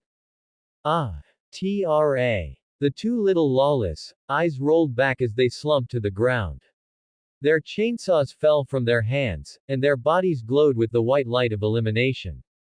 Nelu. Eel. Isabella roared, her giant hammer sweeping toward him with even more ferocity. Your opponent is me. Shirakami Kaide turned to face the hammer's furious strike. Instead of retreating, he concentrated his multiplied power into his right fist. Mimicking the way he fought Sherlin earlier and combining it with the analysis from mirror reflection, he threw a punch at the side of the hammerhead. Boom! The fist and hammer collided, erupting with a startling shockwave. Isabella felt as if her giant hammer had struck a slippery steel ball. Most of the force was weirdly redirected, causing the hammer to crash into the ground beside her, gouging out a large pit. Shirakami Kaide was pushed back several steps by the recoil, his arm feeling numb, but a sharp glint flashed in his eyes. He had found it. He teleported again, appearing at Isabella's side. He spread the fingers of his left gauntlet and lunged fiercely at a joint in her armor. Break. PSH. His fingertips, coated in dragon flame, pierced the armor gap like a hot knife through butter, and he ripped it back violently. With a crisp crack, the armor connection at Isabella's shoulder and arm was forcibly destroyed, causing the entire left arm's plating to come loose. She let out a pained grunt, her movements completely losing balance. Shirakami Kaide showed no mercy, driving a heavy knee strike into her abdomen, followed by an elbow strike to the back of her head. Isabella's massive frame swayed before crashing to the ground and turning into white light. Riser Phoenix's servants. Rook, Isabella, Pawn, Nelu and Eel, eliminated. Just as Shirakami Kaide finished off the 3 and caught his breath, a series of deafening explosions suddenly echoed from the direction of the school building in the distance. Flames and smoke billowed into the sky. That's where Kaneko and Senior Akino are. Shirakami Kaide's heart tightened, and he immediately rushed toward the scene. The scene was a mess. Half of the school building had collapsed. Amidst the burning wreckage, Kaneko was half kneeling on the ground. Blood leaked from the corner of her mouth, her silver hair was disheveled, and her body was covered in charred marks and burns. Her left arm was bent unnaturally, clearly having suffered a serious injury. Meanwhile, Akino was locked in a fierce exchange with a mature female devil who was hovering in midair, wearing ornate mage robes and holding a gemstone staff. That was Riser's Queen, Ubeluna. A sneak attack. Kaneko gritted her teeth, trying to stand up, but her injuries made her movements sluggish. In the air, Ubeluna waved her hand, sending several massive magical explosive orbs toward Akino. The power and range of the explosions were terrifying. Lightning flashed around Akino as she continuously released thunderbolts to intercept her dodge, but she was clearly on the defensive and consuming a huge amount of magic. Haha. Grimoires, Miko of Thunder. You're nothing special. Ubeluna laughed maniacally as a larger, crimson explosive orb with heart-stopping energy fluctuations condensed at the tip of her staff. Take this. Meteor blast. Vanish along with that little cat demon down there. The orb locked onto the area where Kaneko was and shot forward violently. Akino. Kaneko. Shirakami Kaide, who had just arrived at the battlefield, witnessed this scene. Area stasis, maximum range. Without hesitation, he poured his remaining magic into the skill. With him as the center, an even larger area fell into stasis, and the speed of the flying explosive orb slowed down drastically. Space jump. He performed 2 consecutive overloaded teleports toward Kaneko, appearing beside her. He scooped her up and teleported again, narrowly escaping the core range of the explosion. Boom. The destructive explosion completely consumed that area. The aftershock of the explosion sent Shirakami Kaide, who was holding Kaneko, flying. The two tumbled across the ground together. Cough, cough. You. Erotic fung. Kaneko coughed, looking at Shirakami Kaide who had shielded her. Seeing his back charred from the shockwave, a complex flicker of emotion passed through her eyes. Kaneko Tuju's affection level +5. As long as you're okay. Shirakami Kaide endured the burning pain in his back and looked at Kaneko's broken arm and wounds, activating mirror reflection. Mirror reflection. Smile of the mother. A thin, gentle emerald green light emanated from his right hand as he pressed it against Kaneko's injuries. The light seeped in, and the wounds began to heal at a rate visible to the naked eye. A slight itching sensation came from her fracture as it mended. This ability of yours is quite handy, Kaneko whispered, feeling much better. Meanwhile, the situation in the air took a sudden turn for the worse. Seeing that her sneak attack had failed to achieve its full effect, Ubeluna unhesitatingly took out a small vial emitting a warm red glow and poured the tears of the phoenix into her mouth. In an instant, her consumed magic was fully replenished, her minor wounds vanished without a trace, and her condition was restored to its peak. This is bad. Akino's expression changed. She wouldn't normally fear Ubeluna in a one-on-one fight, but now that she had consumed so much magic, the pressure of facing a fully restored queen increased dramatically. Ubeluna sneered, waving her staff, sending denser and more powerful explosive bullets raining down on Akino, sealing off all her avenues of evasion. It's over. Grimoire's queen. Just as Akino was about to be swallowed by the explosion. Servant summoning. Himahima Akino. Shirakami Kaide immediately activated servant summoning. Buzz. Akino's figure instantly vanished from midair where she was about to be overwhelmed by explosive bullets. The next second, she appeared beside Shirakami Kaide, still maintaining her spell-casting defensive posture, a hint of surprise on her face. Boom. Boom. Boom. The explosive bullets detonated in the empty space. Ubeluna's attack missed. She froze, then abruptly looked down, just in time to see Shirakami Kaide pull Akino to his side. She immediately understood what had happened and glared venomously at Shirakami Kaide. It's you again. She knew that with this strange summoning ability active, she wouldn't be able to deal with Akino quickly. She made a decisive move, transforming into a flash of fire and rapidly retreating toward the new school building, unwilling to prolong the fight. The crisis was temporarily averted. Akino sighed in relief and looked at Shirakami Kaide, just about to speak, when she saw him tightly pull her into his embrace, lowering his head and kissing her lips. MMPH. Akino's beautiful eyes widened. Shirakami Kaide didn't care about anything else. He actively activated Crimson Draw. His magic power was almost exhausted, and he needed to replenish it quickly. Warm, tingling magic flowed into Shirakami Kaide through their intertwined lips, rapidly filling his dry magic circuits and reserve pool. Kaneko watched them expressionlessly from the side, then silently turned away, though the tips of her ears were slightly red.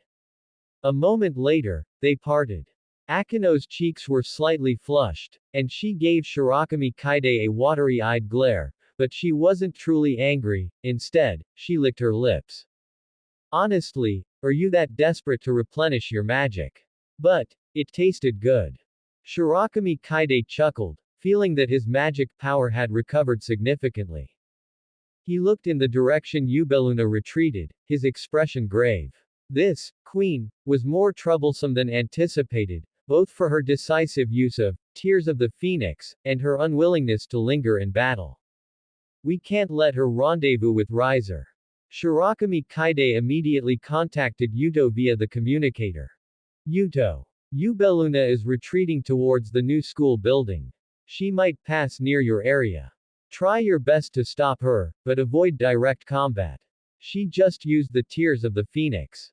Understood. Yuto's voice replied. Shirakami Kaide glanced at the gauntlet on his left arm again. He focused his mind and communicated with Didrag inside the gauntlet. Didrag. One more. Gift. Target. Kiba Yuto's demonic sword. Understood, partner. Didrag's deep voice responded. The jewel on the boosted gear once again shone fiercely with red light, and a power boost much stronger than before was transmitted across space. Boosted gear gift. In the distant sports field area, Kiba Yuto, who was searching for Yubeluna's whereabouts, suddenly felt a vast, ocean-like surging power inject into his body, resonating strongly with the demonic sword in his hand. The sword's light shot up into the sky, seemingly capable of tearing apart the heavens of this alternate dimension. He had an epiphany, guiding all this terrifying power towards sword birth. At the same time, he saw Yubeluna approaching from afar. Demonic sword creation. 1,000 changes, suppressing prison. Countless massive magic sword shadows formed in the air behind him. Each one contained the sharpness to tear apart anything and a heavy sense of oppression. Fall. Yuto pointed his sword, and the sky full of sword shadows crashed down indiscriminately onto that area like a rain of judgment. The scope of the attack and its power far exceeded any previous attack he had launched. Boom. Boom. Boom. Boom. The sounds of continuous explosions and sword energy tearing the earth echoed. But Yubeluna, using some unknown magic and boosted by abundant magic power, rapidly shifted her figure, managing to dodge Yuto's indiscriminate attack one by one, while magic power condensed at the tip of her staff. Rias's voice suddenly became urgent and alarmed. Yuto. Be careful. What? Yuto's pupils contracted as he watched Yubeluna swiftly approach after dodging his attack. But having just unleashed his ultimate move, he was in a temporary state of exhaustion and unable to dodge the attack. Before long, Yubeluna entered the optimal attack range. A sneer was plastered on her face, and a highly compressed, dark red explosive bullet was condensed at the tip of her staff, pointing directly at Yuto. Die. Annoying night. At such close range, the exhausted Yuto had no time to dodge or defend. The dark red explosive bullet slammed squarely into Yuto. Ugh. Yuto spat out a mouthful of blood, his body engulfed by the light of the explosion. Kiba Yuto, Knight of the Rias Grimoire Servant, eliminated.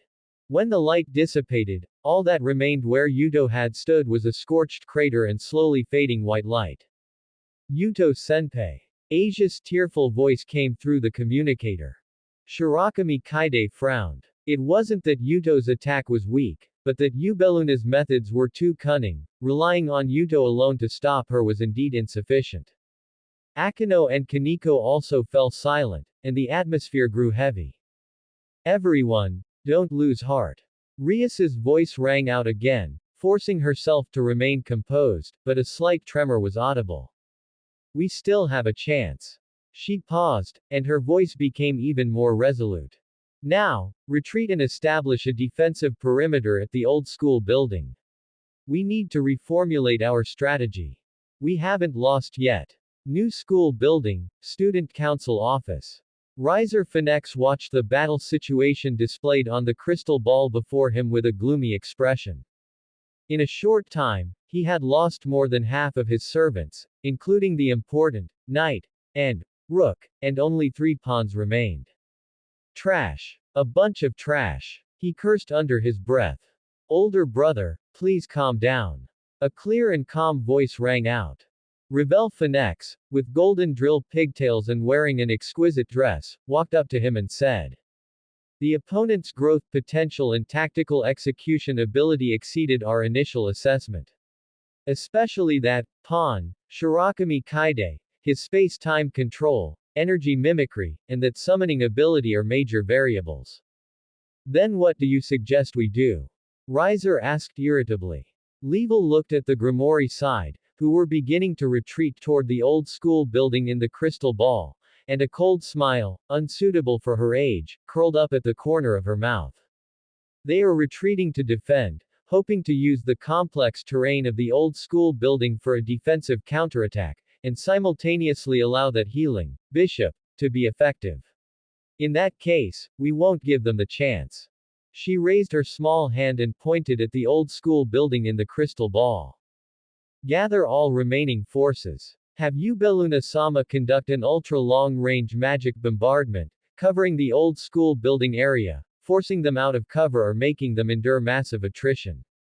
Then, I will personally lead the team, with older brother backing us up, to launch a total offensive.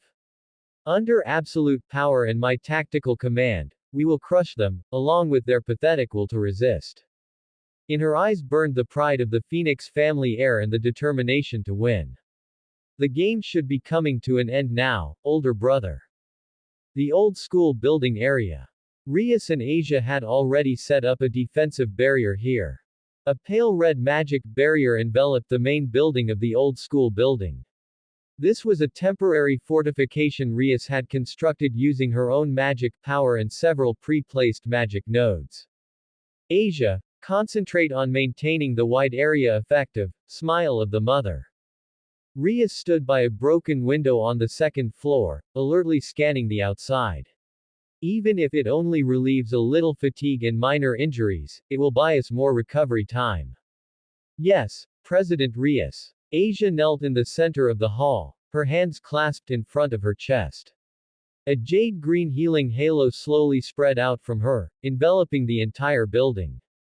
Fine sweat beaded on her forehead. It was clearly not easy to maintain such a wide-range effect. Shirakami Kaide's urgent voice came through the communicator. President, we've arrived. Senior Akino and Kaneko are both injured, but they can basically move. Enter through the back door. The barrier has opened a passage for you. Just as Rias finished speaking, ripples appeared in the barrier at the back door of the old school building. Shirakami Kaide supported Akino, with Kaneko following closely behind, as the three of them quickly slipped into the building. As soon as they entered the hall, Asia's healing halo enveloped them. The charred marks and small wounds on Akino and Kaneko's bodies began to heal slowly, and their magic recovery speed slightly increased. Thank you, Asia. Akino gave Asia a gentle smile. It's nothing. Asia's face turned slightly red, then she looked worriedly at the charred patch on Mr. Bai Shui's back. Mr. Bai Shui, your injury. It's just a surface wound, no big deal. Shirakami Kaide waved his hand and quickly walked up to the second floor to meet with Rias. What's the situation? Rias's expression was grave. Yuto has been eliminated, we've lost an important combatant. But the other side only has Riser, Ubeluna, Rebel, and no more than 5 pawns left. Yuto's gift, ultimate move earlier took out at least 5 of them. She pointed out the window, but they certainly won't give us much time to recover. Rebel Phoenix is known for her tactical mind. I suspect she will adopt one of two strategies. Either concentrate superior forces for a frontal assault or use long-range firepower to wear us down. Before her voice had even faded, dozens of crimson light points suddenly lit up in the sky. Those light points rapidly expanded, turning into magic explosive bombs over 2 meters in diameter. Trailing tails of flame, they rained down on the old school building area like a meteor shower. It's Ubeluna's bombardment. Shirakami Kaide's pupils constricted. Everyone, take cover. Reinforce the barrier. Rias shouted sternly, while pushing her hands forward to inject more magic power into the defensive barrier. Boom, boom, boom, boom. The first round of explosive bombs struck the barrier, exploding into a sky full of fire. The pale red barrier fluctuated violently, with countless ripples appearing on its surface.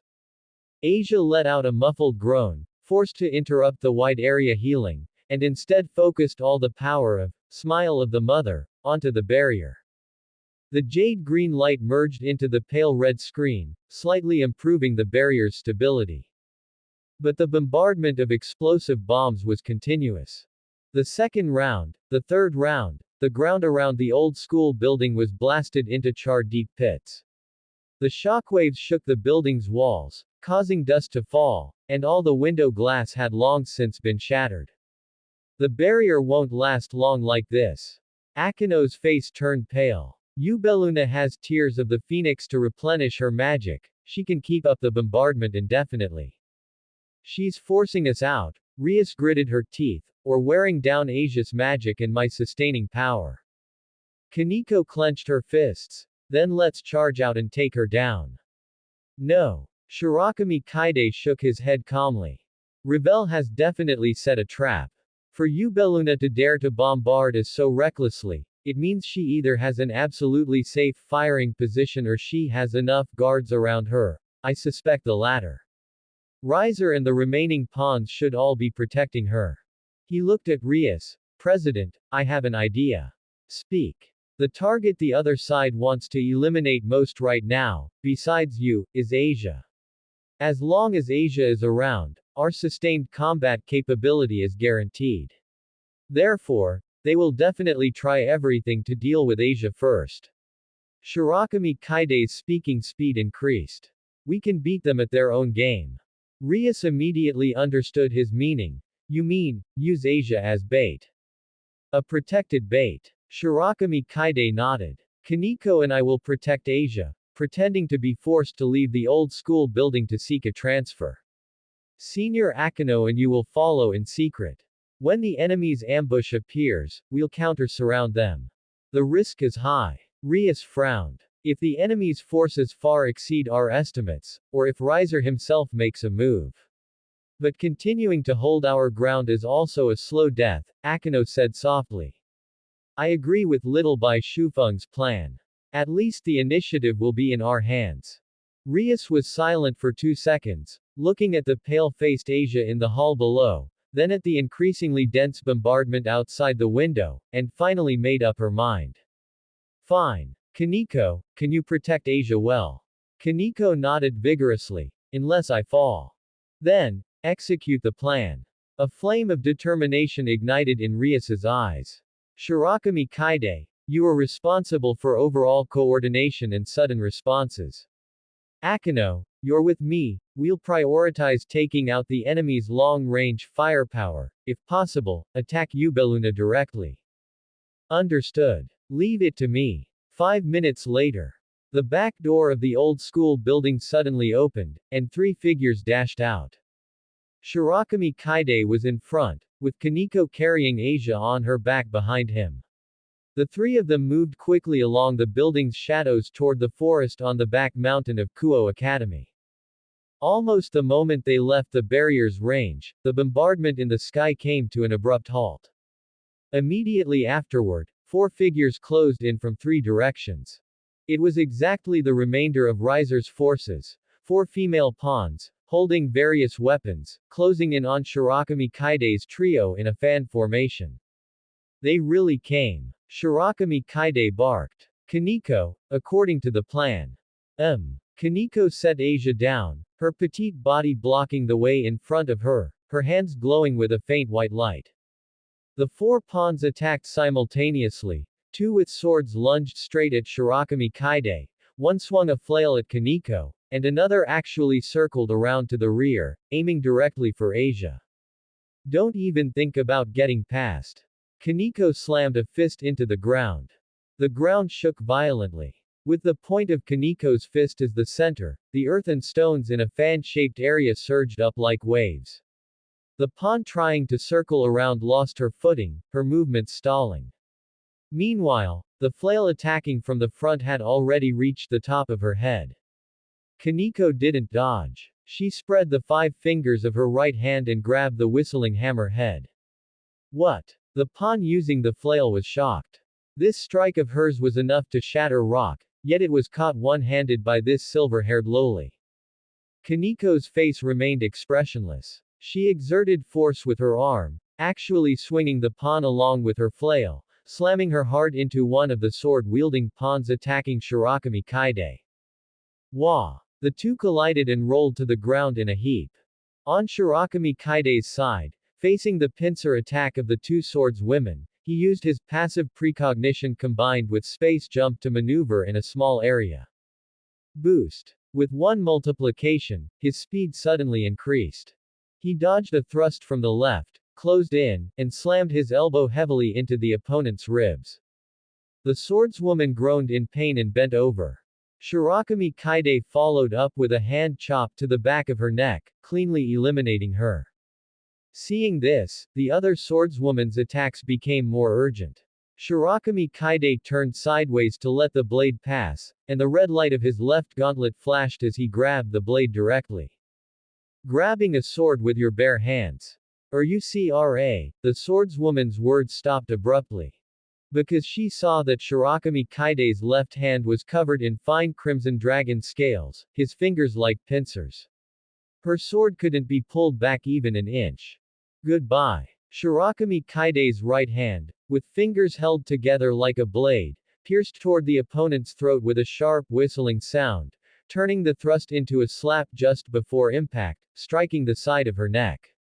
The second swordswoman fell. 4 pawns, all eliminated. The battle lasted no more than 20 seconds. But Shirakami Kaide didn't feel the slightest bit of relief. No, it was too simple. These 4 pawns were more like sacrificial pieces sent to die, just to delay them for a few seconds. Watch out! Asia's exclamation suddenly rang out. Shirakami Kaide looked up abruptly and saw a blazing crimson beam of light shooting from the top floor of the distant new school building.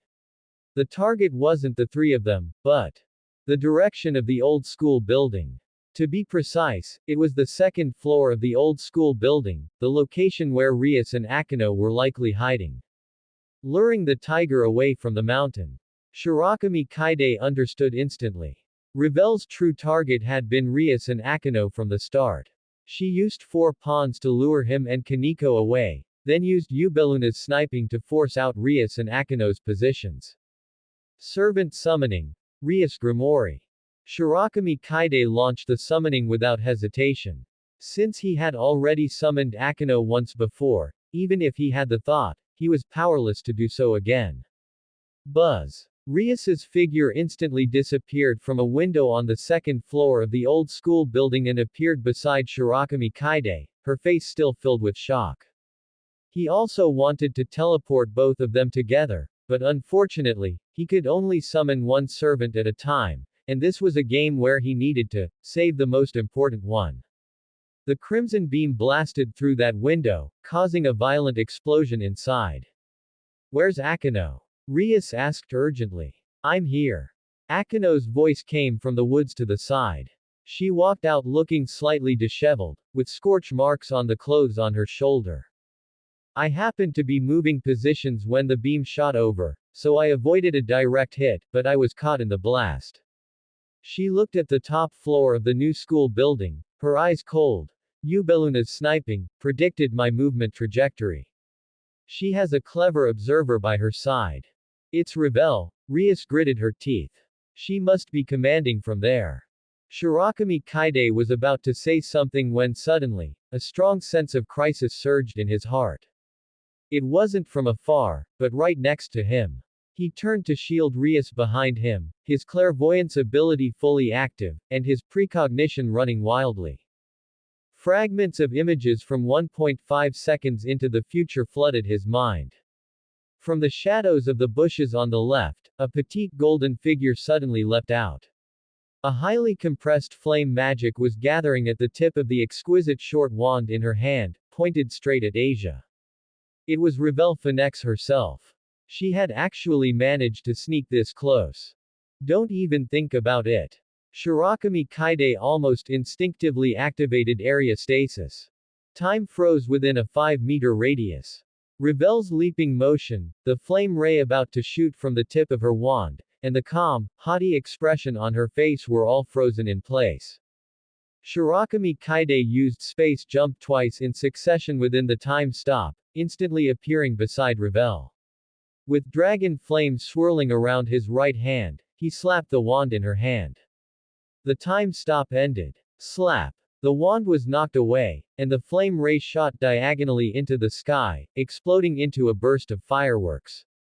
Revel landed and stumbled a step, a look of shock appearing on her face for the first time. Time stop. You can actually use such a high-level ability consecutively. Her reaction was extremely fast. The moment the wand left her hand, she retreated rapidly while quickly chanting an incantation, and 3 layers of flame shields appeared in front of her. But Shirakami Kaide was faster. Boost. A second doubling, and his speed surged.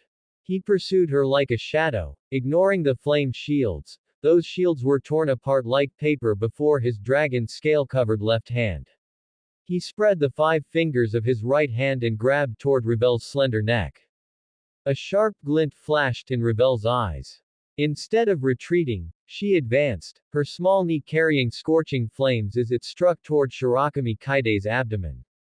Trading injuries. No, she had the immortality of the Phoenix bloodline and could tank it. But Shirakami Kaide didn't give her the chance. He pressed down with his left hand, precisely hitting the side of Revel's knee to deflect the force. Simultaneously, his right hand changed from a grab to an embrace, grabbing Revel's waist and tucking her under his arm. Let me go. You insolent low-class devil. Revel struggled, her golden twin tails swinging, and her hands ignited with flames as she hit Shirakami Kaide's arm.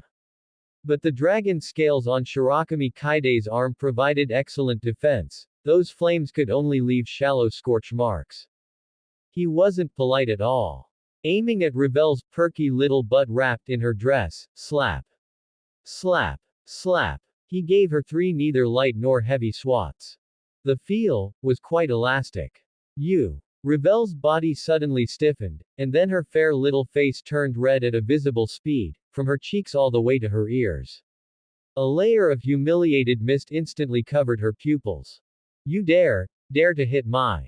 I'll kill you. I'll definitely kill you. She struggled frantically like a cat whose tail had been stepped on, but Shirakami Kaide held her firmly. Riser. Shirakami Kaide looked up and shouted with full magic power toward the new school building, your sister is in my hands. Surrender immediately, or else. He paused deliberately, lifting Revel a bit higher, letting her struggling short legs kick in the air. On the top floor of the new school building, Riser, standing next to Ubeluna, had a livid face, his fists clenched until they creaked. Despicable. Shameless. Riser roared, let go of Revel. This is a raiding game, not a kidnapping game. All's fair in war, Shirakami Kaide sneered.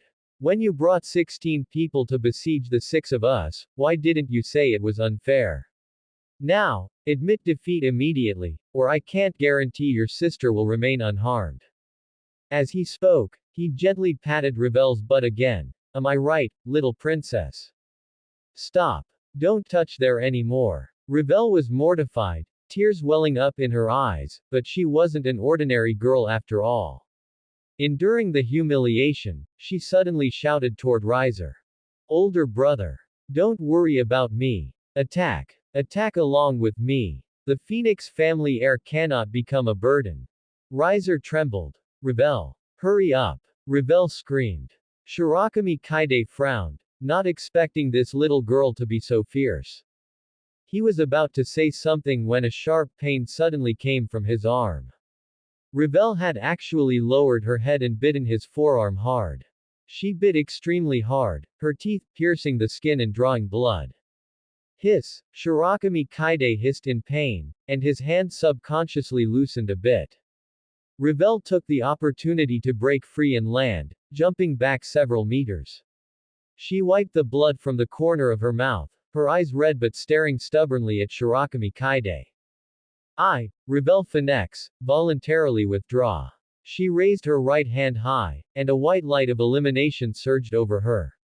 But before she completely disappeared, she stared fixedly at Shirakami Kaide and said word by word. I will remember this humiliation, Shirakami Kaide. The next time we meet, I will definitely pay you back 100-fold. The white light completely enveloped her, and she disappeared. Riser Phoenix's servant, Bishop, Rebel Phoenix, voluntarily withdraws. There was a brief silence on the scene. Riser's eyes were bloodshot, and violent flame magic erupted around him, turning the entire top floor of the new school building crimson. You dare to subject Rebel to such humiliation. His voice trembled with rage. I'm going to burn you all to ashes. Ubeluna. Here, Lord Riser. Ubeluna struck her wand against the ground, and magic power began to gather. Direct general offensive. Now. Immediately. At the edge of the forest behind the old school building. Shirakami Kaide shook his arm, which had bite marks and was bleeding, with a bitter smile. This little girl's teeth are quite sharp. Rias walked to his side and looked at the soaring flames from the new school building, her expression grave. Riser is enraged. He won't hold anything back now. Just as well. Thunder light began to jump around Akino, it saves us the trouble of looking for them. Kaneko silently stood by Rias's side, assuming a battle stance. Asia clasped her hands, and a green light enveloped everyone. Everyone, please be careful. Shirakami Kaide took a deep breath, and the red light on his left arm's gauntlet grew brighter. Dedrag, get ready for a big fight. It's about time, partner. A low dragon roar came from the gauntlet's gem. In the distance, two figures flew from the top floor of the new school building. Riser Phoenix was surrounded by raging flames, like a fire god descending. Ubeluna followed closely behind, with heart-palpitating magic fluctuations gathering at the tip of her wand. The battlefield split into two. On the open ground in front of the old school building, Senior Akino, Kaneko, and Asia formed a triangular formation, surrounding Ubeluna in the center. At this moment, Senior Akino's face was pale, her left shoulder was scorched black, and her breathing was slightly hurried. Kaneko's right arm hung unnaturally, clearly having been injured again while providing cover earlier. Only Asia was relatively intact, but maintaining the wide-range healing had consumed a massive amount of her magic power, and her forehead was covered in fine beads of sweat. Meanwhile, Ubeluna floated in midair. Although her robes were damaged, her aura remained strong. In her hand, she toyed with a small bottle emitting a warm red light, the last bottle of Tears of the Phoenix. How tenacious, Ubeluna said with a mocking smile. Even in this state, you still want to struggle. Why not just surrender? At least you'll suffer less pain. Shut up. Kaneko gritted her teeth, clenched her left fist, and smashed it into the ground. The ground shook instantly, and earth and stone surged toward Ubeluna. But Ubeluna simply raised her staff and tapped it lightly. Several magic explosive orbs struck first, intercepting the senjutsu impact in midair and exploding into a sky full of dust and smoke. Too slow. She shook her head and turned her staff toward Senior Akino. Miko of Thunder, where is your lightning? Where did that power from earlier go? Senior Akino didn't answer, silently gathering her lightning. She knew their side was in terrible condition, yet Ubeluna still had trump cards unused. She had to be cautious and find an opportunity for a one-hit kill. Asia's healing halo continued to envelop Senior Akino and Kaneko, but the repair speed had slowed down significantly. Her magic power was about to hit rock bottom. It seems this is all you've got. A cold light flashed in Ubeluna's eyes. Then, game over. She was about to launch an attack when suddenly, Riser's furious roar echoed from the distant sky. Ubeluna subconsciously glanced over, and her pupils immediately shrank. She saw an unbelievable scene. On the other side, the main battlefield. Shirakami Kaide and Ria stood side by side, facing Riser Phoenix, who was surrounded by churning flames. What's wrong? Where's the momentum from before? Riser laughed wildly, letting one of Rias's magic bullets blast against his chest. The flames exploded, and the scorched mark on Riser's chest healed at a visible rate. The bloodline of the Phoenix, is it something of your level can break? Shirakami Kaide was panting, the red light on his left arm gauntlet having already dimmed. After continuous high-intensity combat and frequent use of time stop and space jump, his magic power was truly nearly exhausted. Ddrake's voice rang out in his mind. Partner, your magic circuits are nearing depletion. If you force the use of your abilities again, you might damage your foundation. Shirakami Kaide gritted his teeth. He knew Ddrake was right, but the current situation. Rias, he called out in a low voice. Rias stared warily at Riser while listening intently. I need to replenish my magic. Shirakami Kaide's voice was somewhat dry. Rias was stunned for a moment, then she understood what he meant, and her pretty face instantly flushed red. She glanced at the laughing Riser not far away, then looked at Shirakami Kaide's tired but determined eyes, and bit her lower lip.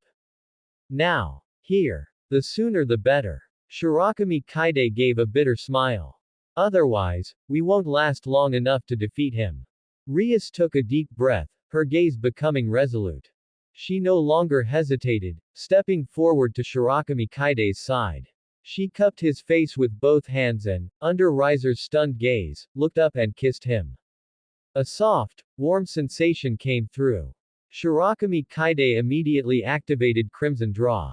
Pure and gentle magic power flowed through their locked lips into his nearly dry magic circuits, like a sweet spring moisturizing parched land. As a high-class devil, Rias's magic reserves were quite considerable, and she was transferring it now without reservation. 3 seconds, 5 seconds, 10 seconds. Riser's smile froze on his face, then turned into unbelievable rage. You people. He was trembling with rage, and the flames around him became disordered for a moment. In the middle of a battle, you actually do such a thing. Do you have no dignity as devils? Their lips parted. Shirakami Kaide licked his lips and, as if wanting more, gave Rias another kiss on the cheek. Thanks, President, that's enough. Rias's face turned red to her ears. She gave him a reproachful glare, but she couldn't hide the concern in her eyes. Leave the rest to me. Shirakami Kaide gently pushed her back slightly. Go help Senior Akino and the others. They aren't in good shape, and Ubeluna still has the tears of the phoenix. But Riser, I can handle him. Shirakami Kaide interrupted her, his eyes filled with a confidence she had never seen before. Trust me.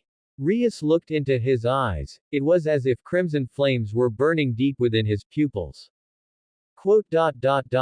Be careful. She ultimately only said those 2 words before turning and racing toward Ubeluna's battlefield. Riser did not stop her, his entire attention was focused on Shirakami Kaide. You think you can beat me just by replenishing your magic? Riser's voice was distorted by anger. The immortality of the Phoenix is absolute. No matter how many times you attack, I can recover. But your magic will eventually run out. Shirakami Kaide didn't answer. He simply raised his left arm slowly, and the jewel on the gauntlet began to burst with an unprecedentedly intense red light. Ddrake. Yeah, partner. Deedrake's voice carried excitement. Are you finally getting serious? Yeah. Shirakami Kaide grinned. Let's show this turkey what a real, immortality killer, looks like. A crimson light soared into the sky. Balance breaker, forbidden technique. At a time like this, shouldn't I say something about bonds, or friendship, or something? Forget it. Armor fusion. Along with Shirakami Kaide's shout, a surging torrent of magic power erupted with him at the center. Crimson armor fragments emerged from the void, attaching to his body piece by piece. Breastplate, bracers, greaves, helmet, finally, a pair of ferocious crimson dragon wings unfolded from his back. Boom! Dragon pressure swept across the battlefield, and the rubble on the ground was shaken until it hovered in the air. The mockery on Riser's face froze, replaced by a hint of solemnity. Forbidden technique. You actually mastered the forbidden technique at this stage. But he quickly regained his arrogance. So what? The Phoenix bloodline can withstand even Demon King level attacks. A mere forbidden technique. Is that so? Shirakami Kaide's voice came from beneath the helmet, carrying a hint of playfulness. Then try this. He raised his right hand, palm upward. A simple silver cross appeared out of thin air in his hand. It was something he had borrowed from Asia later on. Immediately after, a thin but incredibly pure light glowed in Shirakami Kaide's palm. This was a technique he had mastered while helping Asia, using his own magic to simulate the properties of light. The reason he hadn't used it in the previous battles was that it was a trump card meant for Riser, exposing it too early risked being countered. He wrapped the cross around his right fist, and the milky white light permeated the silver cross, causing the entire gauntlet to glow with a holy aura. The expression on Riser's face turned from solemnity to shock, and then from shock to fear. Power of light. How is that possible? You're a devil. But he soon realized it wasn't pure power of light, yet that aura that made devils loathe it was so real. Who says a devil can't use light? Shirakami Kaide gave a savage laugh, and the dragon wings on his back flapped violently. Boom! He charged toward Riser like a crimson meteor. Don't come any closer. Riser screamed, waving his hands as dozens of blazing fireballs rained down toward Shirakami Kaide. But having activated his forbidden technique and with the blessing of the Red Dragon Emperor armor, Shirakami Kaide's speed was more than twice as fast as before. Space jump plus static gaze were activated in succession. Shirakami Kaide named this combo, Devil Massage. He threaded through the gaps between the fireballs, flashing here and doubling back there, his trajectory eerie and unpredictable. Occasionally, a fireball would graze the armor, leaving only a shallow scorch mark. Riser panicked, he turned and fled, transforming into a streak of fire and flying toward the high altitude. Thus, a comical scene appeared on the battlefield. Shirakami Kaide, clad in crimson dragon armor with his fists wrapped in glowing crosses, pursued murderously from behind. Riser Phoenix, known as the Phoenix, fled in total terror in front. The two chased and fled, carving distorted light trails in the sky. Hey! Aren't you immortal? Why are you running? Shirakami Kaide shouted while chasing. Madman! You're a total madman. A devil using the power of light will suffer backlash. Do you want to die? Riser roared without looking back. I'm happy too. If you've got the guts, stop and let's clash. Who wants to clash with you? Below, Rias and the others who were besieging Ubeluna, as well as the three girls including Senior Akino who were struggling to hold on, all looked up in unison, staring at this scene dumbfounded. Ubeluna almost dropped her staff. Lord Riser is fleeing. It seems so. Senior Akino panted, a smile curving at the corner of her mouth. Our little Bai always manages to create some unexpected scenes. Kaneko Tuju's face remained expressionless. Asia clasped her hands together, praying worriedly, Mr. Bai Shui, please be safe. Rias was the quickest to snap back to her senses. Determination flashed in her eyes as the magic power around her body erupted with a bang. Don't get distracted. Take care of Ubeluna now. Yes. The four girls besieged her once more, high in the sky. Riser was already fleeing blindly. He had never encountered such a situation. A devil, using the power of light and holding crosses, chasing him down. This simply overturned hundreds of years of his knowledge. Boost. Boost. Boost. Shirakami Kaide multiplied his power 3 times in a row, and his speed surged again. The crimson dragon wings pulled out a sonic boom cloud behind him as he caught up to Riser like a missile, his right fist wrapped in a glowing cross smashing violently toward Riser's back. Don't look down on me. Riser was, after all, the third son of the Phoenix family, and ferocity erupted from him in his desperation. He spun around abruptly, his hands condensing a blazing white fireball over 3 meters in diameter, meeting Shirakami Kaide's fist head-on. Boom! The sky seemed to be torn apart. White and red light collided madly, annihilating and exploding. The shockwave spread in a spherical shape, shaking the clouds apart. The light faded. Riser hovered in midair, a clear fist print sunken into his chest. The wound did not heal quickly as usual, instead, milky white light particles remained, obstructing his regeneration. He coughed up a mouthful of fiery blood, staring fixedly at Shirakami Kaide opposite him. Shirakami Kaide's condition wasn't great either. This kind of chase was essentially trading injury for injury, but he smiled, laughing heartily. It seems, it's effective.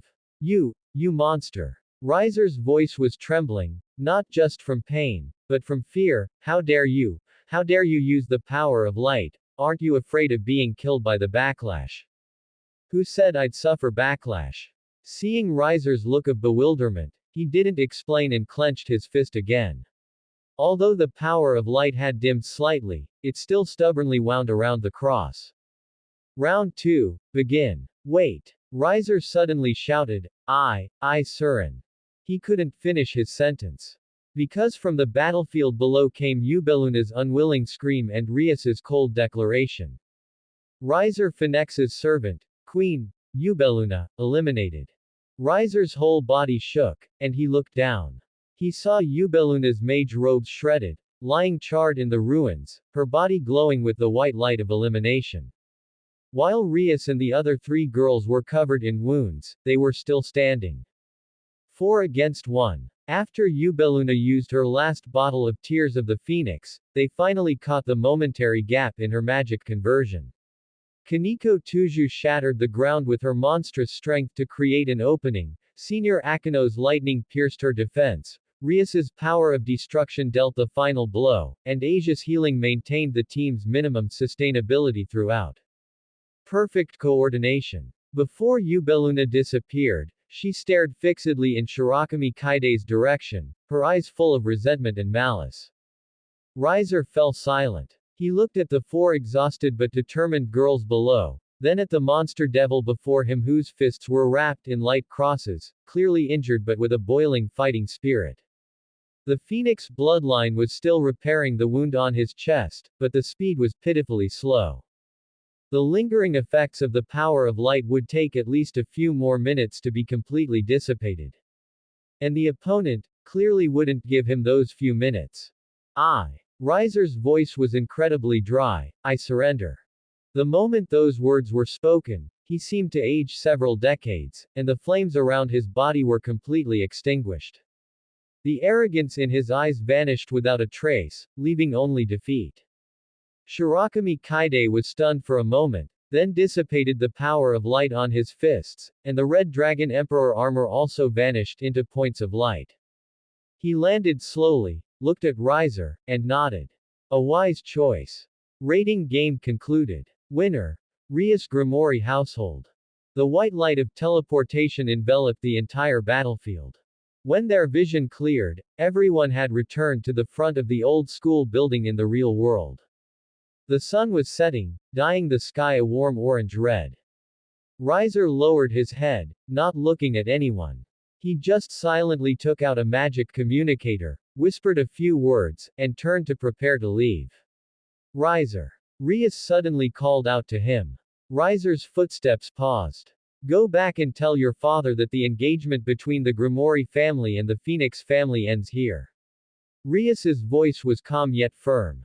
And the servant of me, Rias Grimoire, and my lover, is Shirakami Kaide. This will never change. Riser's shoulders trembled, but he didn't look back after all, vanishing into the horizon as a streak of fire. The scene fell into a brief silence. Then, we won. Senior Akino said softly, then her legs gave way and she fell backward. Senior Akino. Shirakami Kaide hurried forward to catch her. I'm fine. Senior Akino leaned in his arms, smiling tiredly, it's just, my magic power is completely exhausted. Kaneko Tuju walked silently to Asia's side. The latter was kneeling on the ground, propping herself up with her hands and panting, her healing halo already so weak it was almost invisible. Good job. Kaneko Tuju spoke up, which was rare for her. Kaneko too. Asia looked up, revealing a weak smile. Rias walked to Shirakami Kaide's side, looking at the unconscious Senior Akino in his arms and then at the wounded group, a flash of heartache in her eyes. But she quickly composed her emotions, showing a gentle and proud smile. Everyone, you did great. We won. The afterglow of the setting sun spilled over everyone, stretching their shadows very long. Shirakami Kaide held Senior Akino, feeling the soft warmth in his arms, and looked at these companions who, though exhausted, had eyes shining with light. A sense of fulfillment he had never felt before welled up in his heart. At that moment, the system's notification sounded in his mind. Detected that the affection level of contractable target, Kaneko Tuju, has reached 46, approaching the contract standard. Detected that the affection level of contractable target, Asia Argento, has reached 60. A ordinary contract voucher can be used to form a contract. Shirakami Kaide was awakened by a sweet yet lethal sense of suffocation. The moment his consciousness floated up from a deep sleep, the first thing he felt wasn't the morning light, but an extremely soft pressure covering his entire face. His nostrils were filled with a complex scent, a mixture of faint rose fragrance and a more private body odor. It wasn't unpleasant, but it was so intense that it left his brain a bit dazed. He struggled to open his eyes, and all he could see was a dazzling expanse of snow white. Delicate skin texture was right before him, and a bottomless cleavage almost completely swallowed his face. It was Rias. She was sleeping on her side, holding Shirakami Kaide entirely in her arms. Her arm was looped around his neck, and one hand was unconsciously resting on the back of his head, as if she were holding her favorite body pillow. Her beautiful long red hair was spread across the pillow, and a few strands had even snuck into Shirakami Kaide's nostrils. MMPH, MMPH, MMPH. Shirakami Kaide struggled, pressing his hands against Rias's shoulders and forcefully pulling himself out of that warm cage. Ha! Ha! He took deep gulps of the air that had finally become less concentrated, his face still flushed from being smothered and bearing the indentations of soft skin. Before he could fully catch his breath, a warm, soft, and slippery sensation suddenly pressed against his back. One arm wrapped around his waist from behind, while another hand gently pinched his chin, turning his face to the side with undeniable authority. It was Akino. She had woken up at some unknown point and was now lying on her side behind him, wearing only a loose black silk nightgown. The neckline was open down to the base of her thighs, revealing a large expanse of snow-white skin and long legs. Her long black hair was a bit messy, and her face still carried the laziness of someone who had just woken up, but her smiling eyes were very much awake. Good morning, little Futilda. Akino's voice carried the raspiness of someone who had just woken up, which only added to her charm. She didn't give Shirakami Kaide a chance to answer, leaning forward directly to kiss his lips. MMPH. Shirakami Kaide only had time to let out a muffled syllable before his mouth was invaded by soft lips and tongue. Akino's kiss carried an unquestionable initiative, The tip of her tongue gently licked against his palate, bringing a wave of numbing shivers. In the quiet bedroom, the clear, wet sounds of kissing echoed. This sound seemed to wake another person under the covers.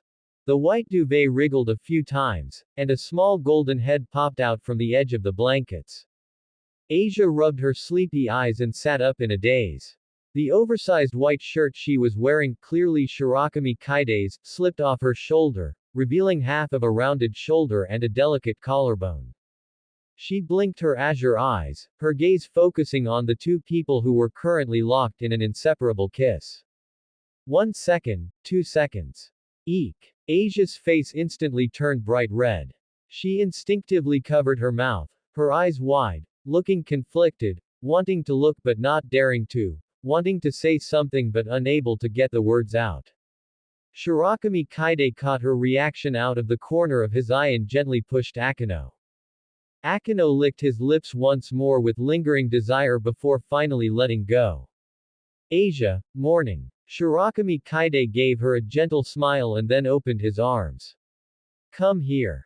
Asia bit her lower lip, hesitated for a moment, but then obediently crawled over and was pulled into his embrace. She still carried the warmth of the bed and a faint, fresh body fragrance that belonged to her. Good morning, Mr. Bai Shui. Her voice was as thin as a mosquito's buzz as she buried her face in the crook of Shirakami Kaide's neck. Shirakami Kaide looked down, gave her a gentle kiss on the forehead, and then moved downward to kiss her soft lips.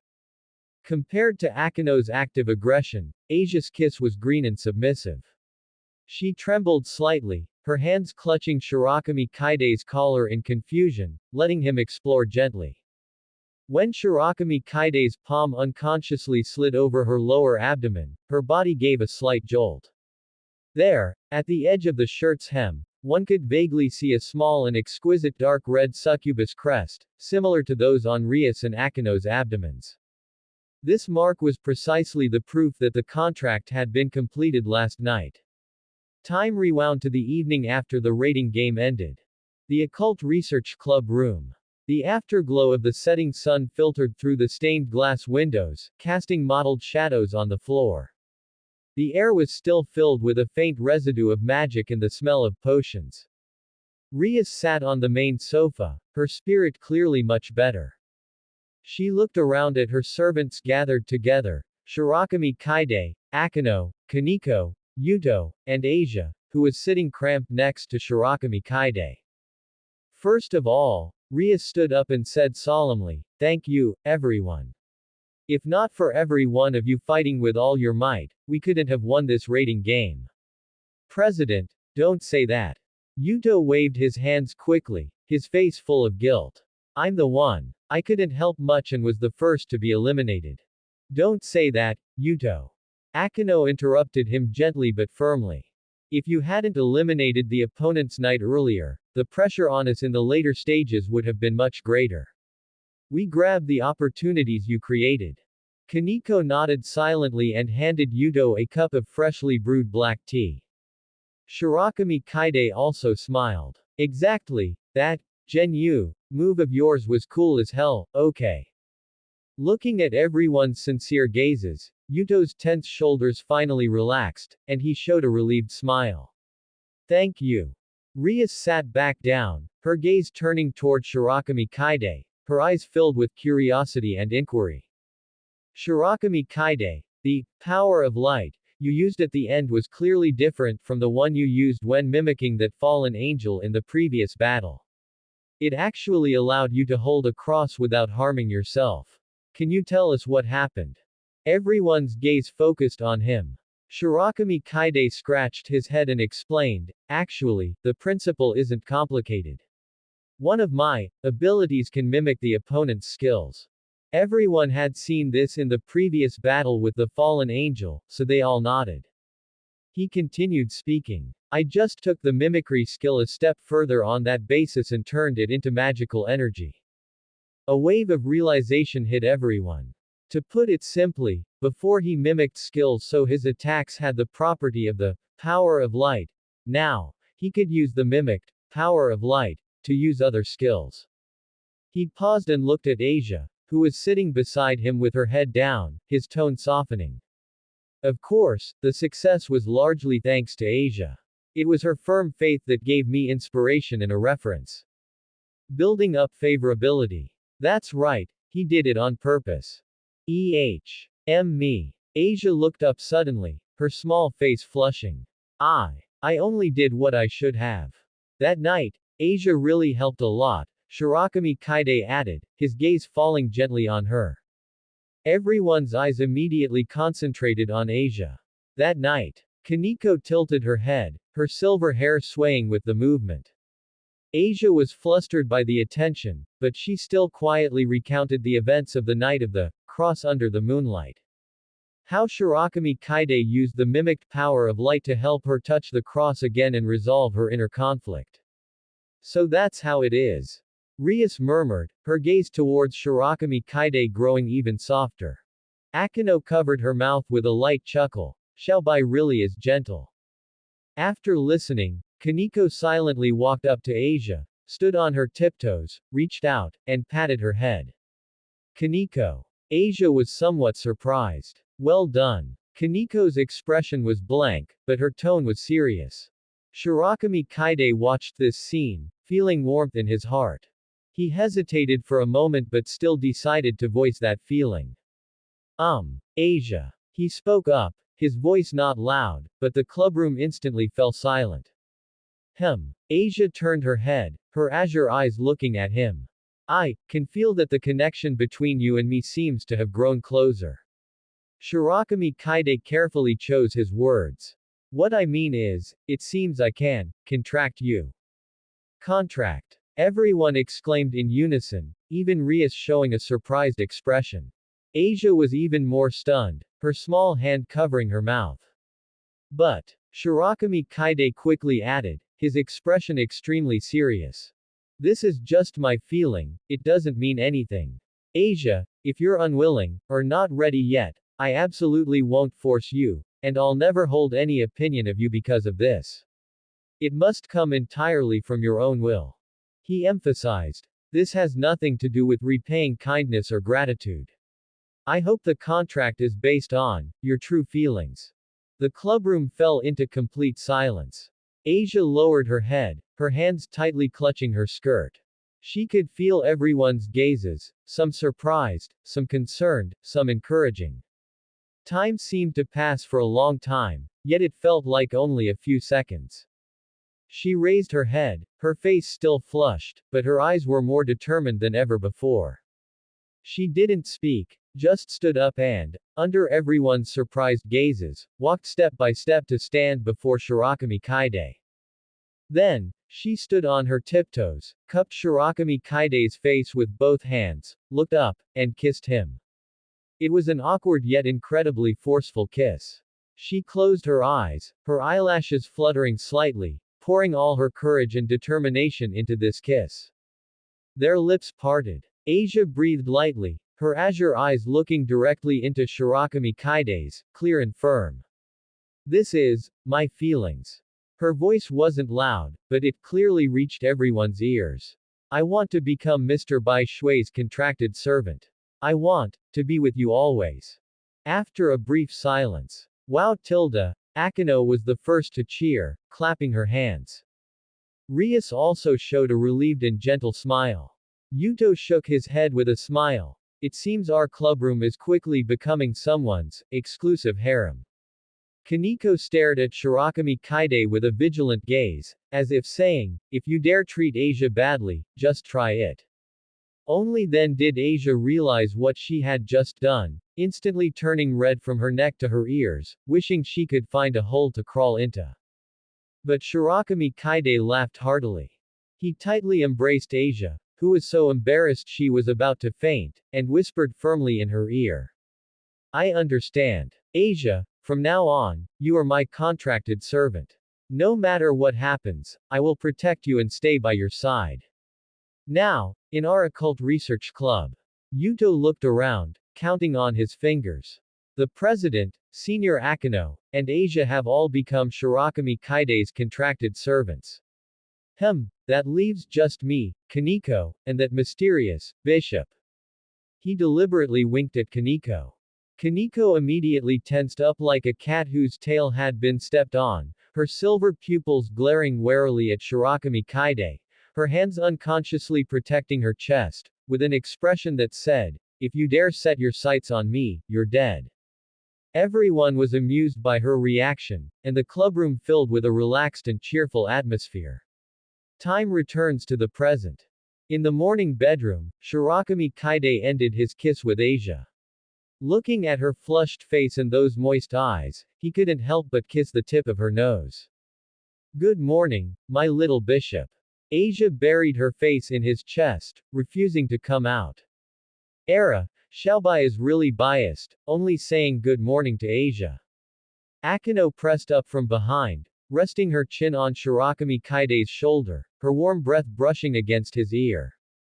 "And me too." Rias, who had been asleep, opened her eyes at some point. She propped herself up, her red hair cascading like a waterfall, her nightgown slipping off her shoulder. She reached out, turned Shirakami Kaide's face toward her, and gave him a long, deep good morning kiss. After the kiss ended, Rias licked her lips contentedly and looked at Asia. Speaking of which, last night, the first one to sneak into Shirakami Kaide's room was Asia, wasn't it? Huh. I didn't. I just came to see if Mr. Bai Shui was resting properly. Asia hurriedly explained, her face turning even redder. Oh. Then why, while watching, did you crawl into the bed? Akino teased with a smirk. I. Asia stammered incoherently. Shirakami Kaide smiled and pulled all three women close, feeling the warmth and softness in his arms. All right, stop bullying Asia. He kissed the top of Rias's head and nuzzled Akino's cheek. Today is the first day after our victory, we should celebrate properly. How should we celebrate? Rias leaned against his shoulder, twirling his hair with her fingers.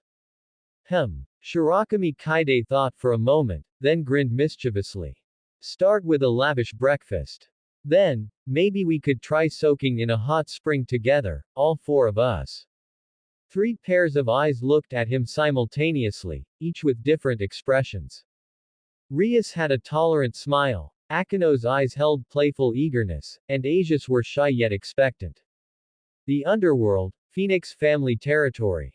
The atmosphere in the ornate council hall was so tense you could wring water from it. On a high-backed chair inlaid with flame gems, the current head of the family, a middle-aged male demon with pale gold hair and a dignified face, slowly tapped the armrest with his knuckles. Each tap made Riser, kneeling in the center of the hall, lower his head further. 16 servants, against 6. The head's voice betrayed no emotion. The Phoenix family, with its long history in raiding games, lost to the second daughter of the Grimoire family, who had formed her servants less than half a year ago. Riser, do you have any explanation? Riser's lips trembled, cold sweat beading on his temples. He didn't dare look up, his gaze fixed on the polished obsidian floor, which reflected his own disheveled image. Father. It was that pawn, named Shirakami Kaide. He used despicable means. He mastered the power of light. This is completely enough. A calm voice interrupted him. The speaker was a red-haired youth standing slightly behind and to the side of the head. He looked a few years younger than Riser, but his eyes were steady and sharp. He was the second son of the Phoenix family and one of the key heirs being groomed by the family. Brother Riser, a loss is a loss. The youth's tone was flat. The opponent using the power of light is certainly surprising, but that in itself doesn't violate raiding game rules. The issue is, why did you give him the chance to get close? Ubeluna's report shows that after the opponent displayed the power of light, you chose to flee instead of using your immortality for attrition or tactical maneuvering. Riser's face turned beet red. I at that time. You panicked, the youth mercilessly pointed out. The anomaly of a devil using the power of light disrupted your judgment, causing you to lose the composure expected of the Phoenix family. That is the reason for your defeat. The family head raised a hand, stopping his second son from continuing. He looked at Riser, a flicker of disappointment finally flashing in his eyes. Riser, you are dismissed. For the next 3 months, go reflect in the bone-scorching canyon. Riser shuddered. The bone-scorching canyon was the family's forbidden ground for punishing errant members, an extremely harsh environment perpetually swept by soul-searing flames and gales. But he dared not argue, only bowing deeply. Yes. After Riser withdrew, a side door to the council chamber opened, and Level walked in, having changed into a brand new dress and neatly restyled her golden drill-shaped twin tails. No trace of yesterday's shame and indignation remained on her face, replaced by a calm, almost cold composure that seemed beyond her years. Father, elder brother. Level, you have suffered an injustice, the family head said, his gaze softening slightly as he looked at his youngest daughter. That devil named Shirakami Kaide, how dare he humiliate the jewel of our Phoenix family in such a manner? The humiliation is a fact, but it also revealed crucial intelligence. Level said, a sharp glint flashing in her eyes. Shirakami Kaide is definitely not merely a lower-class devil. He can simulate the power of light, activate the forbidden technique of a sacred gear, and consecutively use high-level time-stop skills in battle. This is not something an ordinary bloodline can accomplish. I suspect he likely possesses some ancient or mutated lineage, perhaps even a connection to certain vanished, forbidden races. The second son interjected, and that final shout of his, armor, merge. Childish as it was, the speed and completeness of his forbidden technique activation were exceptionally high. This isn't something achievable solely by relying on a sacred gear. It requires the host themselves to possess extremely strong magic power and soul compatibility. The family head pondered for a moment. I will communicate this matter with the other families and the Demon King's palace. Shirakami Kaide has now entered the sight of all parties. As for the marriage arrangement with the Grimoire family, since we lost, it is naturally dissolved. Level cut in, her tone decisive. But the face our Phoenix family lost will be recovered sooner or later. Not through childish methods like marriage arrangements, but in a more formal setting, for example, the next rating game. She slightly raised her chin. The golden-haired little princess who had been publicly spanked by Shirakami Kaide seemed to have vanished, replaced by the cold resolve and decisiveness of the future heir of the Phoenix family. Next time, I will personally crush him tactically. I guarantee it. Meanwhile, in the underworld, within a certain strategic analysis room of the Demon King's castle, Lucifer. A massive magical crystal hovered midair, repeatedly playing the final stages of the rating game. Shirakami Kaide, his fists wreathed in crosses of light, chasing Riser all over the sky, Rias and her 3 servants surrounding and defeating Ubeluna. Before the crystal stood Sears Lucifer, hands clasped behind his back, his crimson hair flowing like liquid fire under the magical glow. His face bore his usual gentle smile. What do you think, Graphia? From the shadows, a figure in a maid's uniform quietly materialized. Graphia Lucifuge's countenance remained as cool as snow, yet as she looked at Shirakami Kaide's figure in the crystal, a strange flicker passed deep within her eyes. Immense potential, even greater variables, her voice was calm and even. His ability to simulate the power of light confirms some of my conjectures. His succubus bloodline possesses an unusual adaptability for energy property conversion. This adaptability, combined with the growth potential of his sacred gear. She paused. If guided properly, he could become Lady Rias's sturdiest shield and sharpest sword, and may even influence the underworld's landscape in the future. But if he loses control, or is targeted prematurely by other forces. So he needs protection, and also restraint. Sears turned to face Graphia. More importantly, he needs to be bound to our side. Graphia slightly lifted her eyes.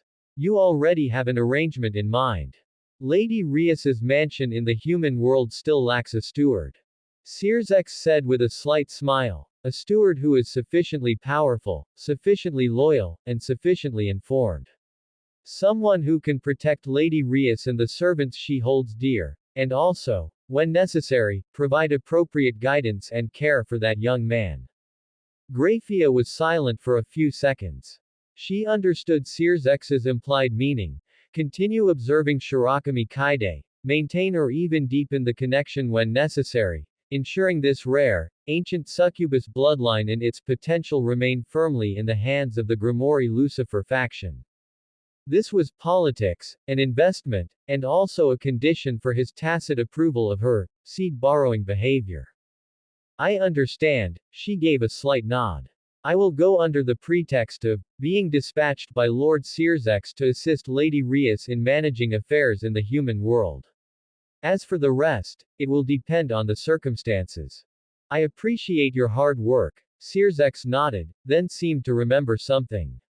Ah, right. Seraphal seems to have taken notice of this game as well. Graphia's eyebrow twitched almost imperceptibly. Her Majesty Leviathan. What did she say? She praised Shirakami Kaide's forbidden technique activation as very cool, though his choice of lines could use some improvement in taste. Searsex chuckled. Additionally, she seems very interested in his time-stop skill and energy mimicry, suspecting they might be related to some lost ancient arts. I estimate she has already sent word to her younger sister, Sona Citri, asking the Citri family to pay closer attention. The Citri family. A cold glint flashed in Graphia's eyes. The involvement of the Citri family, renowned for its intelligence network and diplomatic skills, meant the risk of Shirakami Kaide's secrets being uncovered had increased yet again. Thus, your task becomes even heavier. Searsex's smile faded. Graphia, before my sister and her servants, especially Shirakami Kaide, truly mature, I do not wish for them to face unnecessary disturbances. I will handle it. Graphia bowed, her silver hair cascading like a waterfall. By the name of Lucifuge. At the same time, elsewhere in the underworld, within a palace filled with dreamy candy colors and exaggerated cartoon decorations. Wow! This little brother called Shirakami Kaide is so interesting. Seraphal Leviathan, one of the demon kings ruling the underworld. Yet, at this moment, she sat without a shred of decorum, cross-legged on a giant cotton candy-shaped sofa. She wore a bright blue magical girl dress adorned with lace and ribbons, hugging a bucket of popcorn. Her large eyes were fixed on a pink magical screen in front of her, watching with great relish. The screen was showing the clip of Shirakami Kaide chasing down Riser. Look, Arthur. The way he chases people is like a cat pouncing on a butterfly. His lines are a bit silly, but when he says, armor, merge. It's super, duper imposing. Seraphal swung her legs clad in white stockings, her excited tone like a little girl who had discovered a new toy. Standing respectfully nearby, the middle-aged devil Arthur, dressed in formal butler attire, replied without changing expression.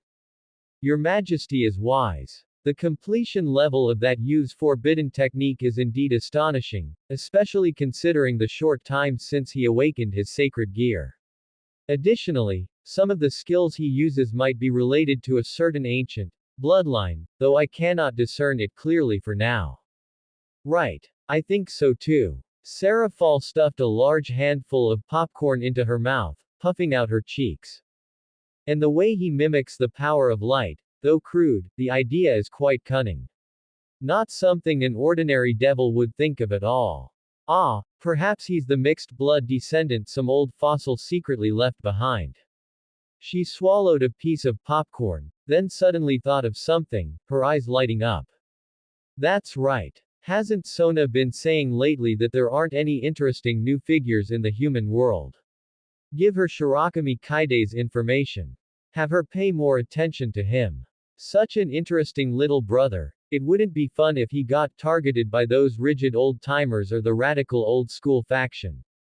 Yes, Your Majesty. I will convey your suggestion to Duke Sidi. Arthur bowed. Also, at the next Demon King meeting, I'm going to use this to tease Beelzebub. The Phoenix kid his family supports actually got chased around and beaten up, ha ha ha. Seraphal laughed so hard she rolled on the sofa, her magical girl skirt fluttering, completely belying the fact that this was Leviathan, the demon king who wielded a quarter of the underworld's authority and was unrivaled in ice magic. But when she had laughed enough and sat up again, the laziness and innocence deep in her eyes quietly faded, replaced by a clarity and depth that saw through everything. But speaking of which, she rested her chin on her hand, her fingertip lightly tapping Shirakami Kaide's face on the screen. To make that sister concierge so concerned, even possibly secretly promoting his relationship with Rias, the secrets on this little brother are probably even more than they appear. Shall we investigate further, Your Majesty? Not for now. Seraphal waved her hand, returning to her innocent and lively demeanor. Let Sona make contact first. After all, how boring would it be to directly reveal someone's trump card? It's more fun to play slowly. Humming an unknown cartoon theme song, she hopped off the sofa and skipped toward the ice cream storage room deep in the palace. Arthur watched His Majesty's retreating figure, shaking his head helplessly, but his eyes held absolute loyalty and indulgence. He turned to the magic screen, taking one last look at Shirakami Kaide in the image, and murmured to himself. Well then, young man who has caught Leviathan Sama's attention, good luck. I hope you can find your own course amidst the impending undercurrents. Several days later, Human World, Kuo Academy Old School Building, Occult Research Club Room. So, that's how things are. Rias put down her black tea and looked at the servants gathered around the table, announcing, considering we've experienced consecutive battles and need to strengthen protection and daily management, Aniki has specially dispatched Miss Grafia to serve as the head housekeeper of our villa in the human world. She will arrive this afternoon. Miss Grafia, Asia exclaimed, her eyes showing surprise and a bit of fear. Akino raised an eyebrow, her smile somewhat subtle. Oh my, that elite from the former Demon King faction, the jewel of the Lucifuge family, coming to be our housekeeper. Searzex-sama is really going all out. Kaneko silently ate her cake, but her ears perked up. Yuto was thoughtful. With Grafia-sama here, our security level would indeed improve by several grades. Moreover, her connections and intelligence capabilities among the underworld nobility will be helpful for us in the future. Shirakami Kaide didn't speak, just picked up his teacup and took a sip, his expression calm, but his mind was churning. Grafia is coming to be the housekeeper. That silver-haired female demon who underwent deep training with him for breeding purposes, with a favorability of only 15 but a peak lust value of 85, complex identity, and formidable strength. He subconsciously recalled the scenes from that entire day, but as he thought about it, he couldn't help but shudder. He couldn't help but sigh inwardly. I was really fooling Brave back then, because at that time, on the bed, not just on the bed, he displayed astonishing control and dominance. Coming back to his senses, he realized Grafia's arrival was clearly not just about being a housekeeper. Was Searzex tightening control? Or providing protection? Or both? Rias seemed to notice his doubts and softly added, Aniki specifically instructed that Grafia will completely follow my orders. Her primary task is to ensure our safety and convenience in daily life. Shirakami Kaide, you don't need to worry. I'm not worried. Shirakami Kaide put down his teacup, showing a smile. Just a bit surprised. That's Grafia Lucifuge, having her as a housekeeper feels like a waste of talent. Perhaps to Aniki, our value, especially yours, is worth such a waste of talent. Rias looked at him meaningfully. The club room fell quiet for a moment. Just then, the club room door was gently knocked. Before Rias could say, come in, the heavy oak door silently swung inward. A figure stood outside. Silver hair cascaded like moonlight, meticulously combed and tied into a strict bun at the back of her head. A standard black and white head-made dress hugged her well-proportioned figure, the skirt reaching her knees, revealing straight calves in black stockings and polished round-toe leather shoes. The white apron and headpiece were spotless. Grafia Lucifuge bowed slightly, her voice clear and cold like an icy spring, resonating in the room. Rias Grimory Sama, and all servants. By order of His Majesty Sears X Lucifer, Graphia Lucifuge reports for duty. From today onward, I will serve as the head housekeeper of your residence in the human world. She raised her head, her eyes calmly sweeping over everyone, finally lingering on Shirakami Kaide's face for half a second. That gaze was still aloof, professional, and utterly unruffled. But Shirakami Kaide faintly sensed that beneath that calm, something more complex was quietly stirring. From now on, I look forward to working with you. Graphia bowed again, her posture flawless and impeccable. Evening, Grimory Villa. The afterglow of the sunset filtered through the stained glass windows, casting colorful shadows on the main hall floor. The air carried the faint scent of black tea and the sweetness of freshly baked cookies, Asia's handiwork. The girl, now wearing a pure white apron, carefully placed the last tray of cookies on the tea table, her sapphire blue eyes full of anticipation. Is this really okay? She pinched the edge of her apron, her voice faint. Isn't it too much?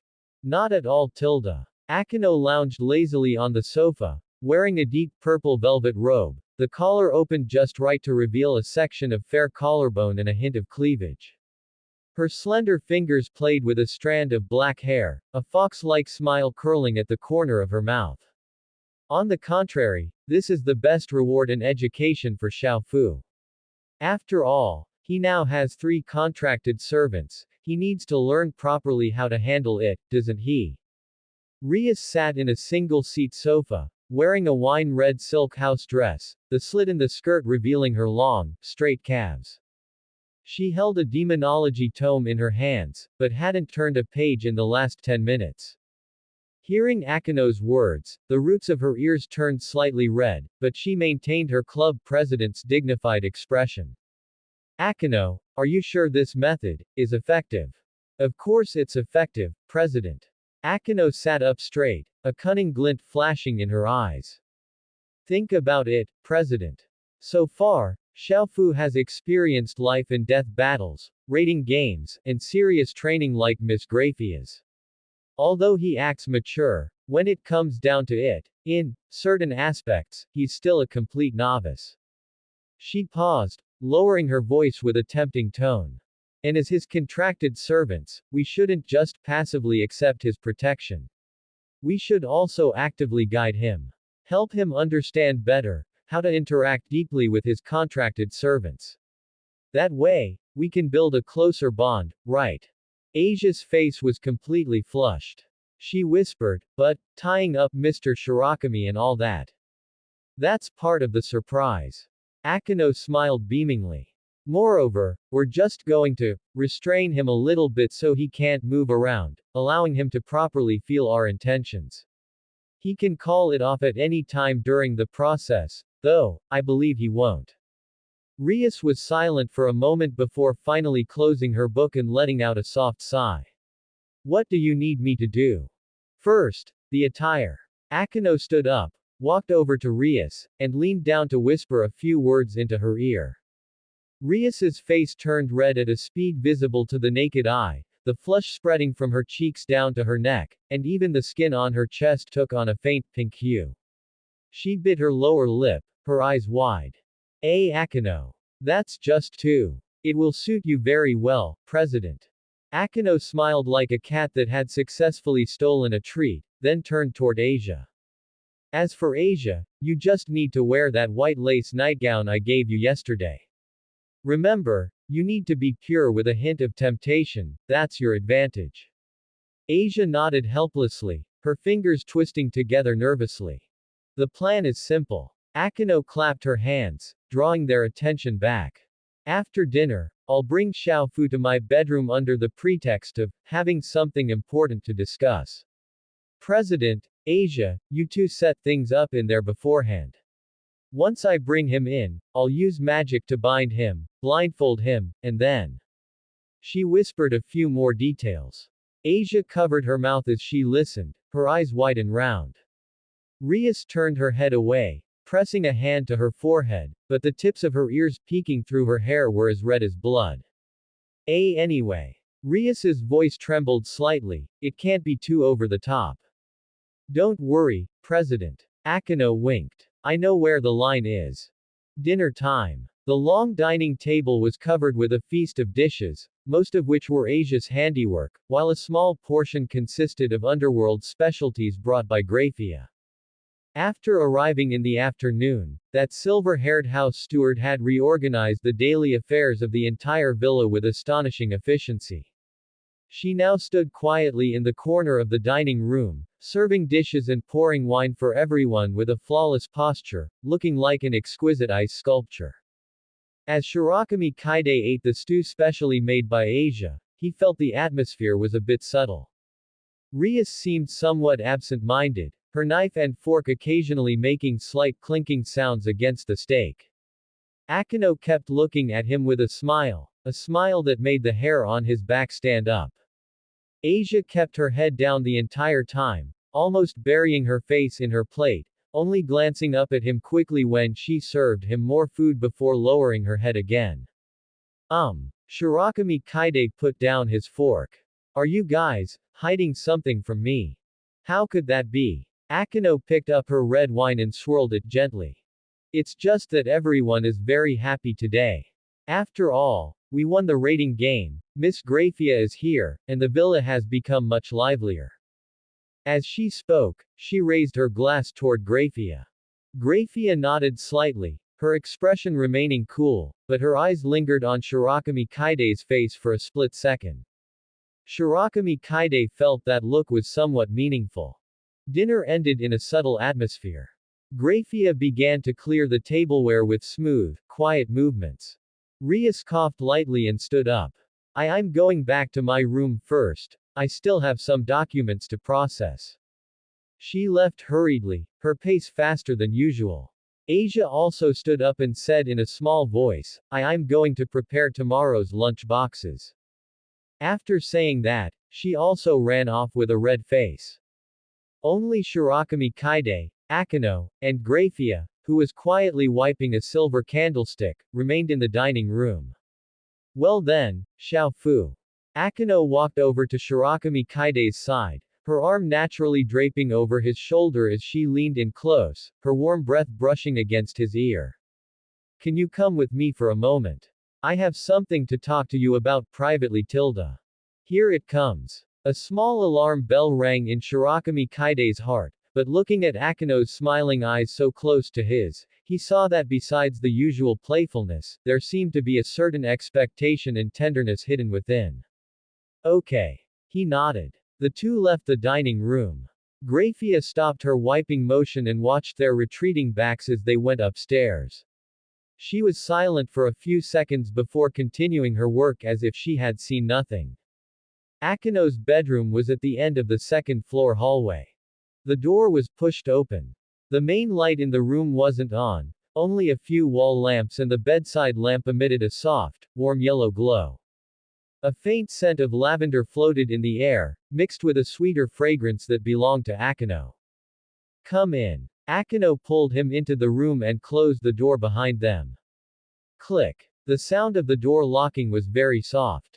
Just as Shirakami Kaide was about to ask what was going on, Akino suddenly turned around, cupped his face with both hands, and kissed him. This kiss was more passionate and deeper than usual, carrying a force that brooked no refusal. Shirakami Kaide responded subconsciously, his hands wrapping around her waist. But at the moment he let his guard down, Akino's right hand silently slid behind his back, her fingertip tracing a minimalist purple magic seal in the air. Binding. Purple lightning spiderweb. Crackle. A faint sound of electricity rang out as several threads of purple magic power manifested out of thin air, instantly wrapping around Shirakami Kaide's limbs and torso. The threads looked slender, but they contained a powerful binding force that made his body stiffen and his movements sluggish.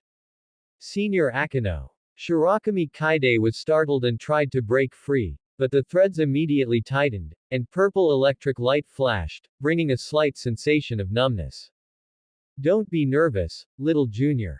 Akino stepped back half a pace, her smile blooming like a flower. I told you it's a surprise. She took a black silk blindfold out of the nightstand drawer, walked up to Shirakami Kaide, stood on her tiptoes, and placed the blindfold over his eyes. His vision instantly plunged into darkness. Wait, what exactly is? Shish. A slender finger pressed against his lips. Akino's voice was right there, her warm breath brushing against his cheek. Cooperate nicely, okay. Trust me, I won't hurt you. Shirakami Kaide hesitated for a moment. He knew Akino had no ill intent, and this binding wasn't actually that strong. If he wanted to, activating the power boost of the boosted gear should allow him to break free. But, curiosity got the upper hand. He relaxed his body and let Akino lead him toward the center of the room. Footsteps were barely audible on the thick carpet, but he could feel Akino leading him to the side of the bed. Lie down, Akino said softly. Shirakami Kaide lay down as told. Beneath him was soft bedding, emitting the warm scent of sun-dried fabric and Akino's fragrance. Immediately after, he felt his wrists and ankles being wrapped and fixed by something more flexible, not magic threads, but more like silk. Or some kind of specially made soft rope. The knots were tied very skillfully, they weren't tight enough to hurt, yet they made it so he couldn't easily break free. His limbs were spread out and fixed to the four corners of the bed in a spread eagle position. Deprived of vision and with his body bound, his other senses instantly became exceptionally sharp. He could hear his own accelerating heartbeat, feel the mattress slightly dip as someone approached, and smell the increasingly rich, sweet scent in the air, a mixture of 3 different fragrances. It wasn't just Akino. Rias. Asia. Shirakami Kaide asked tentatively. There was no answer. But in the darkness, he felt someone approaching. Very light footsteps stopped by the bedside. A cool, soft hand gently caressed his cheek, her fingertips carrying a faint scent of roses. It was Rias. Another warmer, somewhat trembling hand grasped his hand which was tied to the headboard, her fingers slender. It was Asia. Meanwhile, Akino's breath hovered directly above him. Well then. Akino's voice rang in his ear, filled with amusement and a hint of huskiness. Surprise time starts now. System notification. Contracted servant, Himahima Akino. Lust value +15, current value, 98. Contracted servant, Rias Grimori. Lust value +12, current value, 94. Contracted servant, Asia Argento. Lust value +18, current value, 90. Points +10, points +10, points plus. Experience points +10, experience points +10, experience points plus. The system notifications rang continuously in his mind. But Shirakami Kaide had no time to pay attention. Akino ended the deep kiss, her lips sliding along his jawline to his earlobe, which she took into her mouth and nibbled gently with her teeth. Do you like it, Xiao Bai? Her voice was thick with charm. This is just the appetizer. Wait a minute. Shirakami Kaide finally couldn't help but speak, his voice incredibly hoarse. You guys, at least let me see. No can do, Akino chuckled. The surprise must be kept until the end. Besides, Xiao Bai, your reaction while blindfolded is especially cute. She paused, her voice lowering seductively, or rather, do you want something even more excessive? Shirakami Kaide was speechless. He felt 3 gazes falling upon him, one burning, one shy, and one curious. In the darkness, under restraint, he was completely exposed before them, vulnerable and honest, while they were also revealing themselves to him in the same way. This was a strange, inverted sense of control. He was bound and unable to move, yet at this moment, it felt as if he possessed all of their attention and touch. System notification. Contracted servant, Himahima Akino. Lust value plus. Contracted servant, Rias Grimori. Lust value plus. Contracted servant, Asia Argento. Lust value. The flood of senses completely overwhelmed his reason. The next morning, Year 2 Class C of Kuo Academy. Sunlight spilled through the window onto the desks. On the podium, the math teacher was explaining trigonometric functions with a rhythmic tone, chalk drawing a standard sine curve on the blackboard. But Shirakami Kaide couldn't hear a single word. He rested his chin on one hand while the other unconsciously twirled a pen. His eyes were fixed on the textbook, but his pupils were completely out of focus. Deep dark circles hung under his eyes, which, combined with his slightly pale face, made him emit a contradictory aura of being hollowed out, yet mentally excited. His mind was filled with images from the previous night. Especially the latter half, the moment Akino finally laughed and removed his blindfold. Once his eyes adjusted to the light, the first thing he saw was Akino straddling him. She had indeed changed her outfit. It wasn't the velvet robe from dinner last night, but a daringly cut set of black lace lingerie, loosely covered by a deep purple transparent gauze. Her long black hair was scattered messily over her snowy white shoulders and chest, with a few strands stuck to her cheeks by sweat. She toyed with a thin black whip with soft leather tassels in her hand, the tip of the whip gently tapping his chest. To his left, Rias lay on her side, wearing a wine-red silk slip nightgown. A thin strap had slipped off one side, revealing a rounded shoulder and half of a full curve. The hem of that nightgown had already rolled up to the base of her thighs, her long, straight legs gleaming like ivory under the warm yellow light. On the right, Asia wore a pure white lace nightgown. The style was relatively conservative, but the light fabric and exquisite lace patterns instead accentuated her well-proportioned figure and that pure yet seductive contrast. She curled up in the crook of his arm, her small face pressed against his shoulder, her azure eyes moist. 3 women, 3 styles, yet all breathtakingly beautiful. As for himself, his limbs were still fixed to the corners of the bed, his body covered in hickeys and scratches, his clothes messily scattered. How is it, Xiao Bai?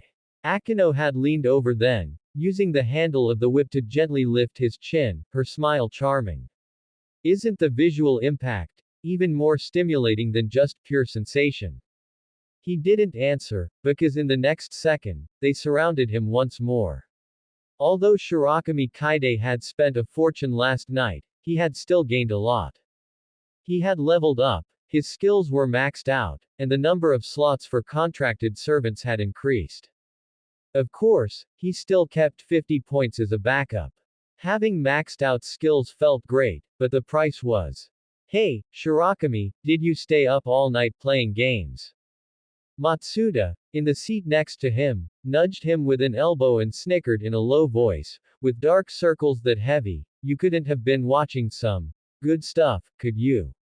Let me see too. Shirakami Kaide snapped out of it and glanced at him expressionlessly. I spent all night doing math problems, is that a problem? Like hell. Another bad friend, Moto Bin, also leaned in, pushing up his glasses as the lenses reflected light. You barely passed your last math exam, didn't you? And you've turned your textbook to the Japanese literature page. Shirakami Kaide didn't bother with them and turned his head to look diagonally forward. Asia was sitting upright in her seat, her back straight, looking like she was listening attentively. But upon closer inspection, one could see that the tips of her ears were a translucent red, and the hand holding the pen was somewhat stiff. Clearly, her mind wasn't on the lesson either. Seemingly sensing his gaze, Asia quietly turned her head and met his eyes. Seeing his heavy dark circles and exhausted appearance, guilt and unease immediately rose in the young girl's eyes. She bit her lower lip, quickly turned back, and her shoulders slumped slightly. The bell for the end of class rang. As soon as the teacher announced the end of class, Asia immediately stood up and walked quickly to Shirakami Kaide's desk with her head down. Her hands were nervously twisted together, and her voice was so weak it was almost inaudible. Mr. Bai Shui, about last night. I'm sorry. We shouldn't have treated you like that. You must be very tired. Her voice grew smaller as she spoke, her head almost burying itself in her chest, and her eyes were a bit red. Shirakami Kaide had just wanted to comfort her, but Matsuda and Moto Bin had already swarmed over like cats smelling fish. Last night. Matsuda's eyes lit up. Shirakami. You were with Asia-san last night. No wonder your dark circles are so heavy. Moto Bin pushed up his glasses, his tone exaggerated. You guys couldn't have. Oh. Asia's face instantly turned bright red, and she waved her hands in a panic. And no, it's not like that. We just what? A playful female voice interjected. Kiryu Aika, the famous sharp-tongued perverted girl of Year 2 Class C, with short brown hair, walked over with her arms crossed and an I know everything expression on her face. She first swept a scrutinizing gaze over Shirakami Kaide, then fixed her eyes on Asia, her lips curling into a mischievous smile. Asia-san, shouldn't the point be, why were you with a boy at night?